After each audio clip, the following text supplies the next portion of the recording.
ಸ್ನೇಹಿತರೆ, ಎಲ್ಲರಿಗೂ ಶುಭ ಸಂಜೆ, ಶುಭ ಸಾಯಂಕಾಲ. ಇಂದಿನ ಕಾರ್ಯಕ್ರಮ ಸಮಗ್ರ ಸ್ವಾಸ್ಥ್ಯ ಕಾರ್ಯಕ್ರಮದಲ್ಲಿ ಅದು 3ನೇ ದಿವಸಕ್ಕೆ ಪ್ರತಿಯೊಬ್ಬರಿಗೂ ಸ್ವಾಗತ. ಈ ಕಾರ್ಯಕ್ರಮ ಪ್ರಾರಂಭಿಸಕ್ಕೆ ಮುಂಚೆ ನಮ್ಮ ಗುರುಗಳಾದ ಬ್ರಹ್ಮರ್ಷಿ ಪತ್ರಿಜಿ ಅವರು ಮತ್ತೆ ಪ್ರಿಯತಮ ಗ್ರ್ಯಾಂಡ್ ಮಾಸ್ಟರ್ ಆದ ಮಾತಾರ್ ಬಾಬಾಜಿ ಅವರಿಗೂ, ಎಲ್ಲ ಹಾಸ್ಟೆಲ್ ಮಾಸ್ಟರ್ಸ್ಗೂ, ಎಲ್ಲ ಪಿರಮಿಡ್ ಮಾಸ್ಟರ್ಸ್ಗೂ, ಪ್ರಕೃತಿ ಮಾತಕ್ಕೂ ಪ್ರತ್ಯೇಕ ನಮಸ್ಕಾರ ಸಲ್ಲಿಸ್ತಾ ಇಂದಿನ ಕಾರ್ಯಕ್ರಮ ಪ್ರಾರಂಭಿಸ್ತೇವೆ.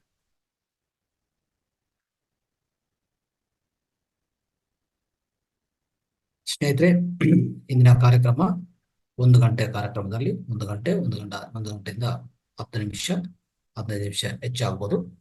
ಈ ಕಾರ್ಯಕ್ರಮದಲ್ಲಿ ಮೊದಲನೇದಾಗಿ ಈಗ 40 ನಿಮಿಷ ಆಳವಾದ ಧ್ಯಾನಾಭ್ಯಾಸ. ಪ್ರತಿಯೊಬ್ಬರು ದಯವಿಟ್ಟು ಧ್ಯಾನ ಭಂಗಿಮಕ್ಕೆ ಬನ್ನಿ. ಧ್ಯಾನ ಭಂಗಿಮದಲ್ಲಿ ಕೂತ್ಕೊಳ್ಳಿ.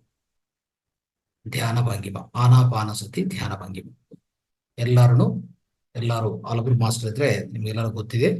ಯಾರಾದ್ರೂ ಹೊಸದಾಗಿ ಜಾಯ್ನ್ ಆಗಿದ್ರೆ ನಾನು ಸಲಹೆಗಳು ಕೊಡ್ತೀನಿ, ಇನ್ಸ್ಟ್ರಕ್ಷನ್ ಕೊಡ್ತೀನಿ, ದಯವಿಟ್ಟು ಪಾಲನೆ ಮಾಡಿ. ಈಗ ಈ ತರ 2 ಕೈಗಳು ಜೋಡಿಸ್ಕೋಬೇಕು. ಎಲ್ಲ ಬೆರಳು ಹೋಗ್ಬೇಕು. ಇದು 2 ಕೈಗಳು ಜೋಡಿಸ್ಕೊಳ್ಳೋದು ಅಂತ ಹೇಳ್ತಾರೆ. 2 ಕೈಗಳು ಜೋಡಿಸ್ಕೊಂಡು ತೊಡ ಮೇಲೆ ಇಟ್ಕೊಳ್ಳಿ. ಹಾಯಾಗಿ ಕೂತ್ಕೊಳ್ಳಿ. ಯಾವುದೇ ಚೈರು ಇಲ್ಲ ಸೋಫಾಲಿ ಕೂತ್ಕೊಂಡ್ರೆ ಬೆನ್ನು ನಿಟಾರಾಗಿ ಇಟ್ಕೊಂಡು ಕೂತ್ಕೊಳ್ಳಿ. ಬೆನ್ನು ಅನ್ನೋದು ಬೆನ್ನು ಮೂಲ ಬೆಂಡ್ ಮಾಡಬಾರ್ದು. ಬೆನ್ನು ಮೂಲ ನಿಟಾರಾಗಿ ಇಟ್ಕೊಂಡು ನೇರವಾಗಿ ಸ್ಟ್ರೈಟ್ ಆಗಿ ಇಟ್ಕೊಳ್ಳಿ. ತಲೆ ಹಿಂಭಾಗ ಮತ್ತೆ ನಮ್ಮ ದೇಹ ಹಿಂಭಾಗ ಎಲ್ಲದನ್ನು ಒಂದೇ ಸ್ಟ್ರೈಟ್ ಲೈನ್ ಇಡಬೇಕು. ಅದು ನೇರವಾಗಿ ಕೂತ್ಕೊಳ್ಳೋದು, ಸ್ಟ್ರೈಟ್ ಆಗಿ ಕೂತ್ಕೊಳ್ಳೋದು. ಈಗ ಸ್ಟ್ರೈಟ್ ಆಗಿ ಕೂತ್ಕೊಂಡಿದ್ದು, 2 ಕೈಗಳು ಜೋಡಿಸ್ಕೊಂಡಿದ್ದು. ಕೆಳಗಡೆ 2 ಪಾದಗಳು ಈ ತರ ಕ್ರಾಸ್ ಮಾಡ್ಕೋಬೇಕು. 2 ಪಾದಗಳು ಈ ತರ ಕ್ರಾಸ್ ಮಾಡ್ಕೊಳ್ಳಿ. ಓಕೆ, ಯಾರಾದ್ರೂ ಹೊಸದು ಜಾಯ್ನ್ ಆಗಿದೆ ದಯವಿಟ್ಟು ಗಮನಿಸ್ಕೊಳ್ಳಿ. ಈಗ ಈ ತರ ಮಾಡ್ಕೊಂಡು ಪ್ರಾಕ್ಟೀಸ್ ಶುರು ಮಾಡೋಣ. ಸ್ನೇಹಿತರೆ ನೋಡಿ, ಈ ತರ 2 ಕಾಲುಗಳು ಕ್ರಾಸ್ ಮಾಡ್ಕೊಳ್ಳಿ. 2 ಕೈಗಳು ಜೋಡಿಸ್ಕೊಂಡಿದ್ವಿ. ಈಗ ಸುತ್ತು ಕತ್ಲು ಮಾಡ್ಕೊಳ್ಳಿ. ಯಾವುದೇ ಲೈಟಿಂಗ್ ಹೆಚ್ಚಿರಬಾರ್ದು. ಲೈಟಿಂಗ್ ಹೆಚ್ಚಿದ್ರೆ ಧ್ಯಾನ ಸರಿಯಾಗಿ ಮಾಡಕ್ ಸಾಧ್ಯವಿಲ್ಲ. ಸುತ್ತು ಕತ್ಲೆ ಮಾಡ್ಕೊಳ್ಳಿ. 1 ಲೋಟೆ ನೀರು ಕುಡಿಬಹುದು. ಈಗ 1 ಲೋಟೆ ನೀರು ಪಕ್ಕದಲ್ಲಿ ಇಟ್ಕೊಳ್ಳಿ.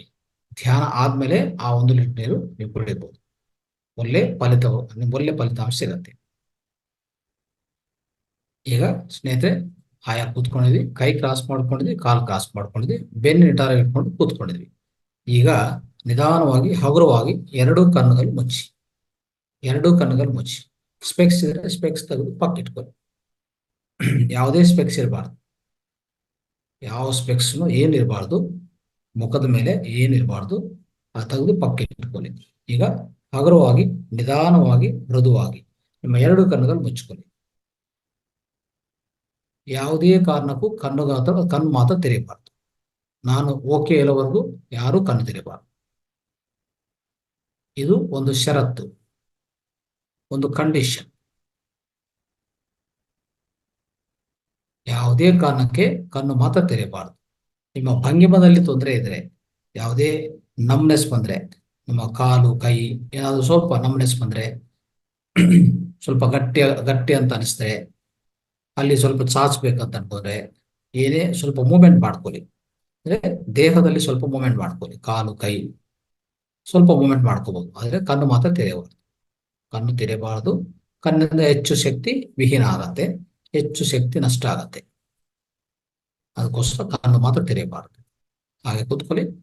ಈಗ ಎಲ್ಲಾರನ್ನು ಆರಾಮಾಗಿ ಕೂತ್ಕೊಂಡಿದ್ವಿ. 2 ಕಾಲುಗಳು ಕ್ರಾಸ್ ಮಾಡ್ಕೊಂಡ್ವಿ, ಕೈಗಳು ಕ್ರಾಸ್ ಮಾಡ್ಕೊಂಡಿದ್ವಿ, ಬೆನ್ನಿಟಾರಾಗಿ ಇಟ್ಕೊಂಡು ಹಾಗೆ ಕೂತ್ಕೊಂಡಿದ್ವಿ, ಕಣ್ಣು ಮುಚ್ಕೊಂಡಿದ್ವಿ. ಈಗ ನಿಧಾನವಾಗಿ ನಿಮ್ಮ ಉಸಿರಾಟ ಏನ್ ನಡೀತಾ ಇದೆಯೋ, ಸಹಜವಾದ ಉಸಿರಾಟ ಏನ್ ನಡೀತಾ ಇದೆಯೋ ನಿಮ್ಮ ನಾಸಿಕಾಗ್ರದಲ್ಲಿ ಆ ಉಸಿರಾಟವನ್ನು ಗಮನಿಸ್ತಾ ಕೂತ್ಕೊಳ್ಳಿ. ಆ ಉಸಿರಾಟವನ್ನು ಗಮನಿಸೋದು ಪ್ರಾರಂಭಿಸಿ. ಸಹಜವಾದ ಸರಳವಾದ ಉಸಿರಾಟ ಏನ್ ನಡೀತಾ ಇದೆಯೋ, ಸಹಜವಾಗಿ ನಡೀತಾ ಇರುವಂತ ಆ ಉಸಿರಾಟವನ್ನು ಗಮನಿಸ್ತಾ ಕೂತ್ಕೊಳ್ಳಿ. ಬೇರೆ ಏನು ಮಾಡಕೋಬೇಡಿ. ಯಾವುದು ಮಂತ್ರ ಮಾಡಕೋಬೇಡಿ. ಯಾವುದು ಜಪ ಇಲ್ಲ, ಮಂತ್ರ ಇಲ್ಲ, ನಾಮ ಸಂಕೀರ್ತನೆ ಇಲ್ಲ, ಇನ್ನೊಂದು ಯಾವುದು ಹೇಳ್ಕೋಬಾರ್ದು. ಬರೇ ಶ್ವಾಸದ ಮೇಲೆ ಗಮನ. ಶ್ವಾಸ ಏನ್ ನಡೀತಾ ಇದೋ, ಹೋಗೋದು ಬರೋದು, ಹೊರಗಡೆ ಹೋಗೋದು, ಒಳಗಡೆ ಬರೋದು, ಇಂಥ ಶ್ವಾಸವನ್ನು ನಾವು ಗಮನಿಸ್ತಾ ಕೂತ್ಕೊಳ್ಳೋದೆ. ಕಣ್ಣು ಮುಚ್ಕೊಂಡಿದ್ವಿ, ಅದು ಗಮನಿಸ್ತಾ ಇದ್ವಿ ಅಷ್ಟೇ. ಆ ಗಮನಿಕ ಮಾತ್ರವೇ ಇಂಪಾರ್ಟೆಂಟ್. ಅದೇ ನಮ್ಗೆ ಧ್ಯಾನದಲ್ಲಿ ಮಾಡಬೇಕಾಗಿರುವಂತ ಪ್ರಕ್ರಿಯೆ, ಗಮನಿಸೋದು. ಯಾವುದು ಗಮನಿಸೋದು? ನಿಮ್ಮ ಸಹಜವಾದ ಉಸಿರಾಟ ಗಮನಿಸೋದು ಅಷ್ಟೇ. ಗಮನಿಕ, ಶ್ವಾಸದ ಮೇಲೆ ಗಮನಿಕ, ಅದೇ ಧ್ಯಾನ. ಈ ಧ್ಯಾನವನ್ನು ಆನಾಪಾನಸತಿ ಧ್ಯಾನ ಅಂತ ನಾವು ಕರಿತೀವಿ. ಆನ ಅಂದ್ರೆ ಉಚ್ಛ್ವಾಸ, ಅಪಾನ ಅಂದ್ರೆ ನಿಶ್ವಾಸ, ಸತಿ ಅಂದ್ರೆ ಕೂಡಿ ಇರೋದು, ಜೊತೆಗಿರೋದು.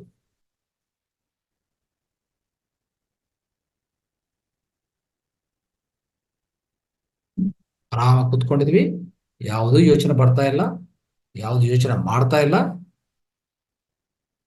ನಮ್ಮ ಶ್ವಾಸ ನಾವು ಗಮನಿಸ್ತಾ ಕುತ್ಕೊಂಡಿದ್ವಿ. ಶ್ವಾಸದ ಮೇಲೆ ಗಮನ ಇಟ್ಕೊಂಡಿದ್ವಿ. ಶ್ವಾಸದ ಮೇಲೆ ಗಮನ, ಉಸಿರಾಟದ ಮೇಲೆ ಗಮನ, ಸಹಜವಾದ ಉಸಿರಾಟದ ಮೇಲೆ ಗಮನ, ಅದುವೇ ಧ್ಯಾನ.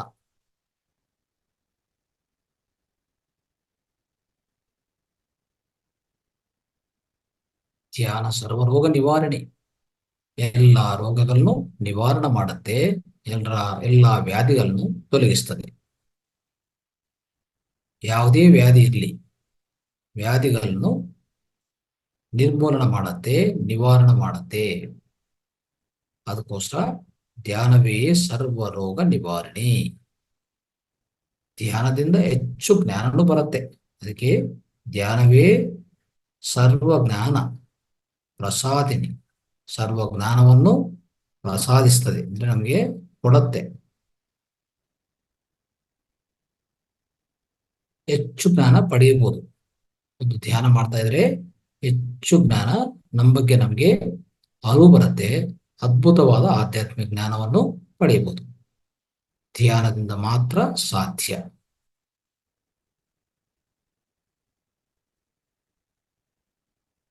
ಧ್ಯಾನ ಅಂದ್ರೆ ಏನೂ ಕಷ್ಟ ಇಲ್ಲ, ಎಷ್ಟೋ ಸುಲಭವಾದ ಈ ಧ್ಯಾನವನ್ನು ಪ್ರತಿದಿನ ಪ್ರಾಕ್ಟೀಸ್ ಮಾಡಬೇಕು, ಪ್ರತಿದಿನ ಅಳವಡಿಸ್ಕೋಬೇಕು, ಅಭ್ಯಾಸ ಮಾಡ್ತಾನೆ ಇರಬೇಕು. 10 ನಿಮಿಷ, 20 ನಿಮಿಷ, 1 ಗಂಟೆ, 2 ಗಂಟೆ, 3 ಗಂಟೆ, 4 ಗಂಟೆನೂ ಪ್ರಾಕ್ಟೀಸ್ ಮಾಡ್ಬೋದು. ಹೆಚ್ಚು ಕಷ್ಟಗಳು, ಹೆಚ್ಚು ದುಃಖಗಳು, ಹೆಚ್ಚು ದುಃಖ, ಹೆಚ್ಚು ಕಷ್ಟಗಳು, ಹೆಚ್ಚು ಅವಮಾನಗಳು, ಹೆಚ್ಚು ನಷ್ಟಗಳು, ಹೆಚ್ಚು ಧ್ಯಾನ ಮಾಡಬೇಕು. 3 ಗಂಟೆ ಮಾಡಬೇಕು. ಕಮ್ಮಿ ಕಷ್ಟಗಳು, ಹಾಯಾಗಿದ್ವಿ, ಏನೇ ಕಷ್ಟಗಳು ಹೆಚ್ಚು ಇಲ್ಲ, ಆರಾಮಾಗಿದ್ದೀವಿ. ಅವಾಗ ಸ್ವಲ್ಪ ಧ್ಯಾನ, ಇನ್ನು ಸ್ವಲ್ಪ ಹೆಚ್ಚಾಗಿ ಧ್ಯಾನ ಸಾಕು. ಆದರೆ ಆಧ್ಯಾತ್ಮಿಕ ಪರಿಜ್ಞಾನ ಹೆಚ್ಚಾಗಬೇಕು. ಈಗಾಗಲೇ ನಾನು ಈ ಜನ್ಮದಲ್ಲೇ ಎಲ್ಲ ಸಾಧಿಸಬೇಕು, ಮುಕ್ತಿನ ಸಾಧಿಸಬೇಕು ಅಂದ್ರೆ ಹೆಚ್ಚು ಧ್ಯಾನ ಮಾಡಬೇಕಾಗುತ್ತೆ. ಹೆಚ್ಚು ಧ್ಯಾನ ಮಾಡಬೇಕು, ಒಳ್ಳೆ ಸೇವೆ ಮಾಡಬೇಕು, ಎಲ್ಲರಿಗೂ ಧ್ಯಾನ ಪ್ರಚಾರನೂ ಮಾಡಬೇಕು. ಆವಾಗ ಅದು ಸಾಧ್ಯವಾಗುತ್ತೆ. ಈ ಜನ್ಮವೇ ಕೊನೆಯ ಜನ್ಮ ಮಾಡಿಕೊಡಕ್ಕೆ. ಪದೇ ಪದೇ ಈ ಭೂಮಿಗೆ ಬರೋ ಅವಕಾಶ ಏನು ಇಲ್ಲ. ಪದೇ ಪದೇ ಬಂದು ಈ ಭೂಮಿ ಮೇಲೆ ತಪ್ಪುಗಳು ಮಾಡಿ ಮತ್ತೆ ಹೊಸ ಕರ್ಮಗಳು ತಂದುಕೊಟ್ಟು ಹೊಸ ಕರ್ಮಗಳು ಸ್ವೀಕಾರ ಮಾಡಿ ಅದರಿಂದ ಇನ್ನೂ ಹೆಚ್ಚು ಜನ್ಮಗಳು ಪಡೆಯುವಂತ ಅವಶ್ಯಕತೆ ಹೆಚ್ಚಾಗ್ತಾ ಹೋಗ್ತದೆ. ಅದನ್ನೆಲ್ಲ ತೊಲಗಿಸ್ಬೇಕಂದ್ರೆ ಈ ಜನ್ಮದಲ್ಲೇ ತುಂಬಾ ಎಚ್ಚರಿಕೆಯಿಂದ, ಎಷ್ಟೋ ಜಾಗರೂಕತೆಯಿಂದ ಈ ಜೀವನವನ್ನು ನಡೆಸ್ಕೊಂಡು ಹೋಗ್ಬೇಕು. ಅವಾಗ ಕಡ್ಡಾಯವಾಗಿ, ಖಂಡಿತವಾಗಿ ಮುಂದಿನ ಜನ್ಮಗಳನ್ನು ಕಡಿಮೆ ಮಾಡ್ಕೋಬಹುದು. ಹೆಚ್ಚು ಜನ್ಮ ತಗೋಬಾರದು, ಹೆಚ್ಚು ಜನ್ಮಗಳು ತಗೋಬಾರದು. ತಗೊಂಡ್ರೆ ಏನು ಪ್ರಯೋಜನ ಇಲ್ಲ. ಪದೇ ಪದೇ ಭೂಮಿ ಬಂದ್ರೆ ಏನ್ ಪ್ರಯೋಜನ ಇಲ್ಲ. ಎಷ್ಟು ಸರಿ ಸ್ಕೂಲ್ ಓದಕ್ಕಾಗತ್ತೆ? 10th ಕ್ಲಾಸ್ ಎಷ್ಟು ಸರಿ ಓದಿದ್ದೀರಿ? 1 ಸರಿ, 2 ಸರಿ, 3 ಸರಿ, 10 ಸರಿ ಓದ್ಬೇಕಾ? 1 ಸರಿ ಓದ್ರೆ ಸಾಕಲ್ವಾ? 10th ಕ್ಲಾಸ್ ಮತ್ತೆ 11th ಹೋಗ್ಬೇಕು, 12th ಹೋಗ್ಬೇಕು. ಅದೇ ತರ ಭೂಮಿ ಮೇಲೆ ಬಂದಿದೀವಿ ಅಂದ್ರೆ ಏನೋ ಕಲಿಯಕ್ಕೆ ಬಂದಿದೀವಿ. ಈಗಾಗಲೇ ಕಲಿಯಿದೀವಿ, ಹೆಚ್ಚು ಜ್ಞಾನ ತಗೊಂಡಿದೀವಿ, ಇನ್ನು ಸಾಕು. ಪದೇ ಪದೇ ಬರೋದು ಬೇಕಾಗಿಲ್ಲ. ಅದಕ್ಕೆ ಮುಕ್ತಿ ಒಂದು ಬೇಕು. ಅದಕ್ಕೆ ಬೇಕಾಗಿರೋದು ಆತ್ಮಜ್ಞಾನ, ಧ್ಯಾನ. ಹೆಚ್ಚು ಧ್ಯಾನ, ಹೆಚ್ಚು ಜ್ಞಾನ, ಈ ಎರಡು ಬೇಕಾಗತ್ತೆ. ಈ ಎರಡು ಇದ್ರೆ ಪದೇ ಪದೇ ಈ ಭೂಮಿಗೆ ಬಂದು ಮತ್ತೆ ಅದೇ ಕೆಲಸಗಳು, ಅದೇ ಕರ್ಮಗಳು, ಅದೇ ಚಟುವಟಿಕೆಗಳು. ಏನು ತೇಡ ಇಲ್ಲ ಸ್ನೇಹಿತರೆ. ಜನ್ಮ ಜನ್ಮಕ್ಕೂ ಏನು ತೇಡ ಇಲ್ಲ. ಒಂದೇ ಮಾಡೋದು, ಒಂದೇ ರೀತಿಯಲ್ಲಿ ಹುಟ್ಟೋದು, ಬೆಳೆಯೋದು, ಕರ್ಮಗಳು ಮಾಡೋದು, ದುಡ್ಡು ಸಂಪಾದನೆ ಮಾಡೋದು, ಮಕ್ಕಳಾಗೋದು, ಮಕ್ಕಳು ಬೆಳೆಸೋದು, ಮಕ್ಕಳು ನೋಡ್ಕೊಂಡೋದು, ಮತ್ತೆ ರೋಗಗಳು ಬರೋದು, ವೃದ್ಧಾಪ್ಯ ಆಗೋದು, ವೃದ್ಧಾಪ್ಯದಿಂದ ನಾವು ನಮ್ಮ ದೇಹವನ್ನು ಕಳ್ಸ್ಕೊಂಡೋದು. ಇದು ಮಾಡಕ್ ಹೋಗ್ಬಿಡಿ. ಎಲ್ಲದನ್ನು ಕಡಿಮೆ ಮಾಡ್ತಾ ಹೋಗೋಣ. ಅದಕ್ಕೆ ಧ್ಯಾನ, ಧ್ಯಾನ, ಧ್ಯಾನ. ಯಾವಾಗಲೂ ಧ್ಯಾನ, ಪ್ರತಿಕ್ಷಣ ಧ್ಯಾನ, ಪ್ರತಿಕ್ಷಣ ಸತ್ಯ ದರ್ಶನ.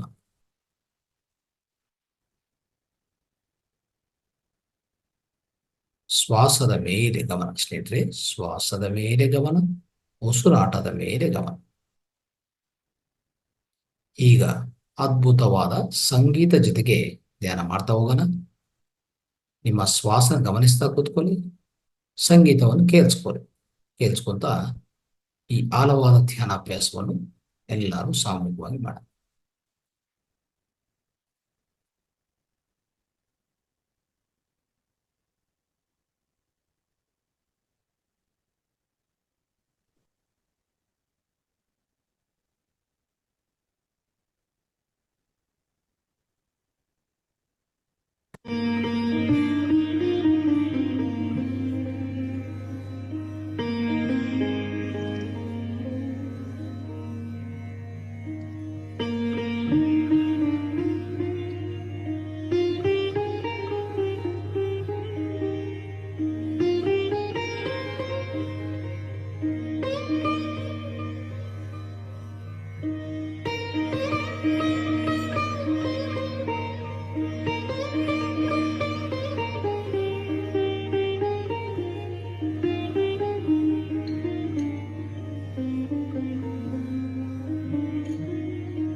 ಕೊನೆಯದಾಗಿ 2 ನಿಮಿಷ ಕಾಲ ವಿಶ್ರಾಂತಿ.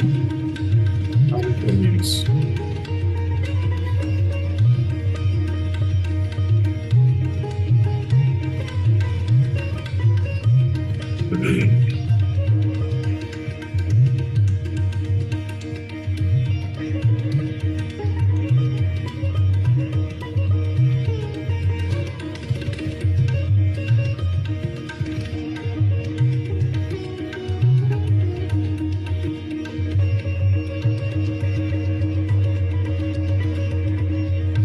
Last 1 minute. ಕೊನೆಯದಾಗಿ 1 ನಿಮಿಷ ಕಾಲ ಸ್ನೇಹಿತರೆ ಶ್ವಾಸದ ಮೇಲೆ ಗಮನ, ನಿಧಾನವಾಗಿ ದೇಹಕ್ಕೆ ಸದಾ ಬರ್ತಾ ಇರಿ.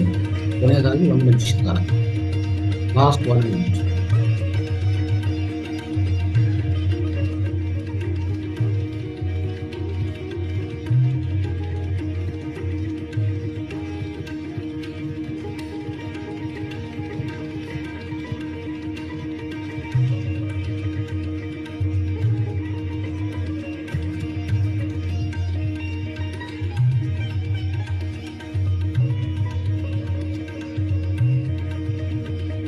Last 30 seconds. ಕೊನೆಯದಾಗಿ 1 second ಕಾಲ.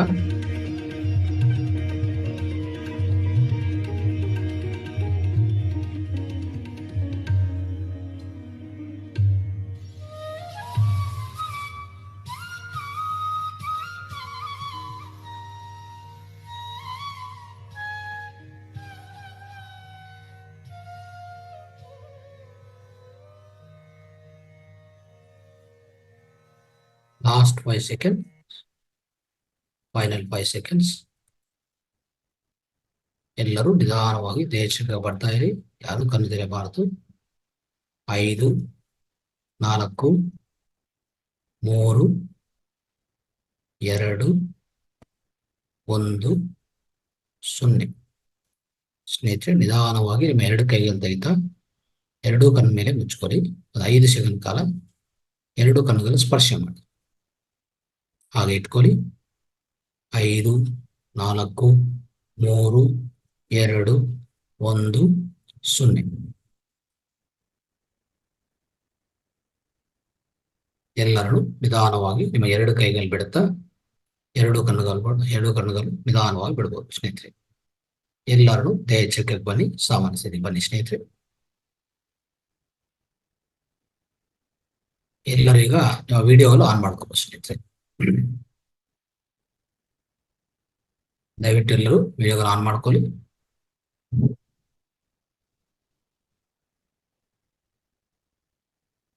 ಸ್ನೇಹಿತರೆ ಇಷ್ಟವರೆಗೂ ಅದ್ಭುತವಾದ ಸಂಗೀತ ಧ್ಯಾನವನ್ನು, ಶಕ್ತಿಯುತ ಧ್ಯಾನವನ್ನು ಅಭ್ಯಾಸ ಮಾಡಿದ್ವಿ. ಈಗ ತದನಂತರ ನಾವು ಅದ್ಭುತವಾದ ಪ್ರತಿಯೊಂದು ದಿವಸ ಆಧ್ಯಾತ್ಮಿಕ ಜ್ಞಾನ ತಿಳ್ಕೊತಾ ಇದ್ವಿ. ಇವತ್ತಿನ ಕಾರ್ಯಕ್ರಮದಲ್ಲಿ ಆಧ್ಯಾತ್ಮಿಕ ಜ್ಞಾನ ಭಾಗವಾಗಿ ಈ ಅಂಶ ಸ್ವಾಧ್ಯಾಯ ಯೋಗ ಬಗ್ಗೆ ಕೂಲಂಕುಷವಾಗಿ ತಿಳ್ಕೊಂಡಕ್ಕೆ ಇನ್ನೊಂದು ಅರ್ಧ ಗಂಟೆ ಕಾಲ ಖಂಡಿತವಾಗಿ ಈ ಅಂಶವನ್ನು ಹೆಚ್ಚಾಗಿ ನಾವು ತಿಳ್ಕೊಳ್ಳೋಕೆ ಪ್ರಯತ್ನ ಮಾಡೋಣ. ಸ್ನೇಹಿತರೆ ಅದ್ಭುತವಾದ ಜ್ಞಾನ ಸ್ವಾಧ್ಯಾಯ ಯೋಗ. ಸೊ ಇದು ತಿಳಿಸ್ಕೊಡಕ್ಕೆ, ಈ ಜ್ಞಾನ ನಮಗೆ ತಿಳಿಸ್ಕೊಡಕ್ಕೆ ಈಗಾಗಲೇ ನಮ್ಮ senior master Sanjay sir already join ಆಗಿದ್ದಾರೆ. ಅವ್ರನ್ನು ಸ್ವಾಗತ ಕೋರೋಣ. Welcome sir. Thank you sir. Over to you sir. ನಮಸ್ತೆ ಸರ್. ನಮಸ್ತೆ. ಥ್ಯಾಂಕ್ಸ್. ಎಲ್ಲ ಆತ್ಮ ಬಂಧುಗಳಿಗೂ ನಮಸ್ಕಾರಗಳು. ಮೊಟ್ಟ ಮೊದಲನೇದಾಗಿ ನಿಮ್ಮೆಲ್ಲರ ಅಚ್ಚುಮೆಚ್ಚಿನ ಗುರುಗಳಾಗಿರುವಂತಹ ಬ್ರಹ್ಮರ್ಷಿ ಪಿತಾಮಹ ಡಾಕ್ಟರ್ ಸುಭಾಷ್ ಪತ್ರಿ ಸರ್ ಮತ್ತು ಗುರುಮಾತೆ ಆಗಿರುವಂತಹ ಸ್ವರ್ಣಮಾಲಾ ಪತ್ರಿರಾಮನ್ ಅವರ ಪಾದ ಪದ್ಮಗಳಿಗೆ ಅನಂತ ಕೋಟಿ ಸಾಷ್ಟಾಂಗ ನಮಸ್ಕಾರಗಳನ್ನು ಸಲ್ಲಿಸುತ್ತಾ, ಮಾಸ್ಟರ್ಸ್ ಮಹಾವತಾರ್ ಫೌಂಡೇಶನ್ ಅವರು ಅರ್ಪಿಸ್ತಕ್ಕಂತ ದಿನನಿತ್ಯದ ಧ್ಯಾನ ಮತ್ತು ಈ ಒಂದು ಸತ್ಸಂಗ ಕಾರ್ಯಕ್ರಮ ಮಾಸ್ಟರ್ ದಿನನಿತ್ಯವೂ ಈ ಒಂದು ಜೂಮ್ ಮತ್ತು ಯೂಟ್ಯೂಬ್ ನಲ್ಲಿ ವೀಕ್ಷಿಸ್ತಕ್ಕಂತಹ ಎಲ್ಲಾ ಧ್ಯಾನ ಬಂಧುಗೂ ಸಹ ನನ್ನ ಒಂದು ಆತ್ಮೀಯ ಪ್ರಣಾಮಗಳನ್ನ ಸಲ್ಲಿಸುತ್ತಾ, ಮಾಸ್ಟರ್ಸ್ ಇವತ್ತು ನನಗೆ ಈ ಒಂದು ಅವಕಾಶವನ್ನ ಕೊಟ್ಟಿರತಕ್ಕಂತ ರಘುನಾಥ್ ಸರ್ ಅವರಿಗೂ ಸಹಿತ ನಾನು ತುಂಬ ಹೃದಯದ ಧನ್ಯವಾದಗಳನ್ನ ಮತ್ತು ನಮಸ್ಕಾರಗಳನ್ನ ಸಲ್ಲಿಸ್ತೇನೆ.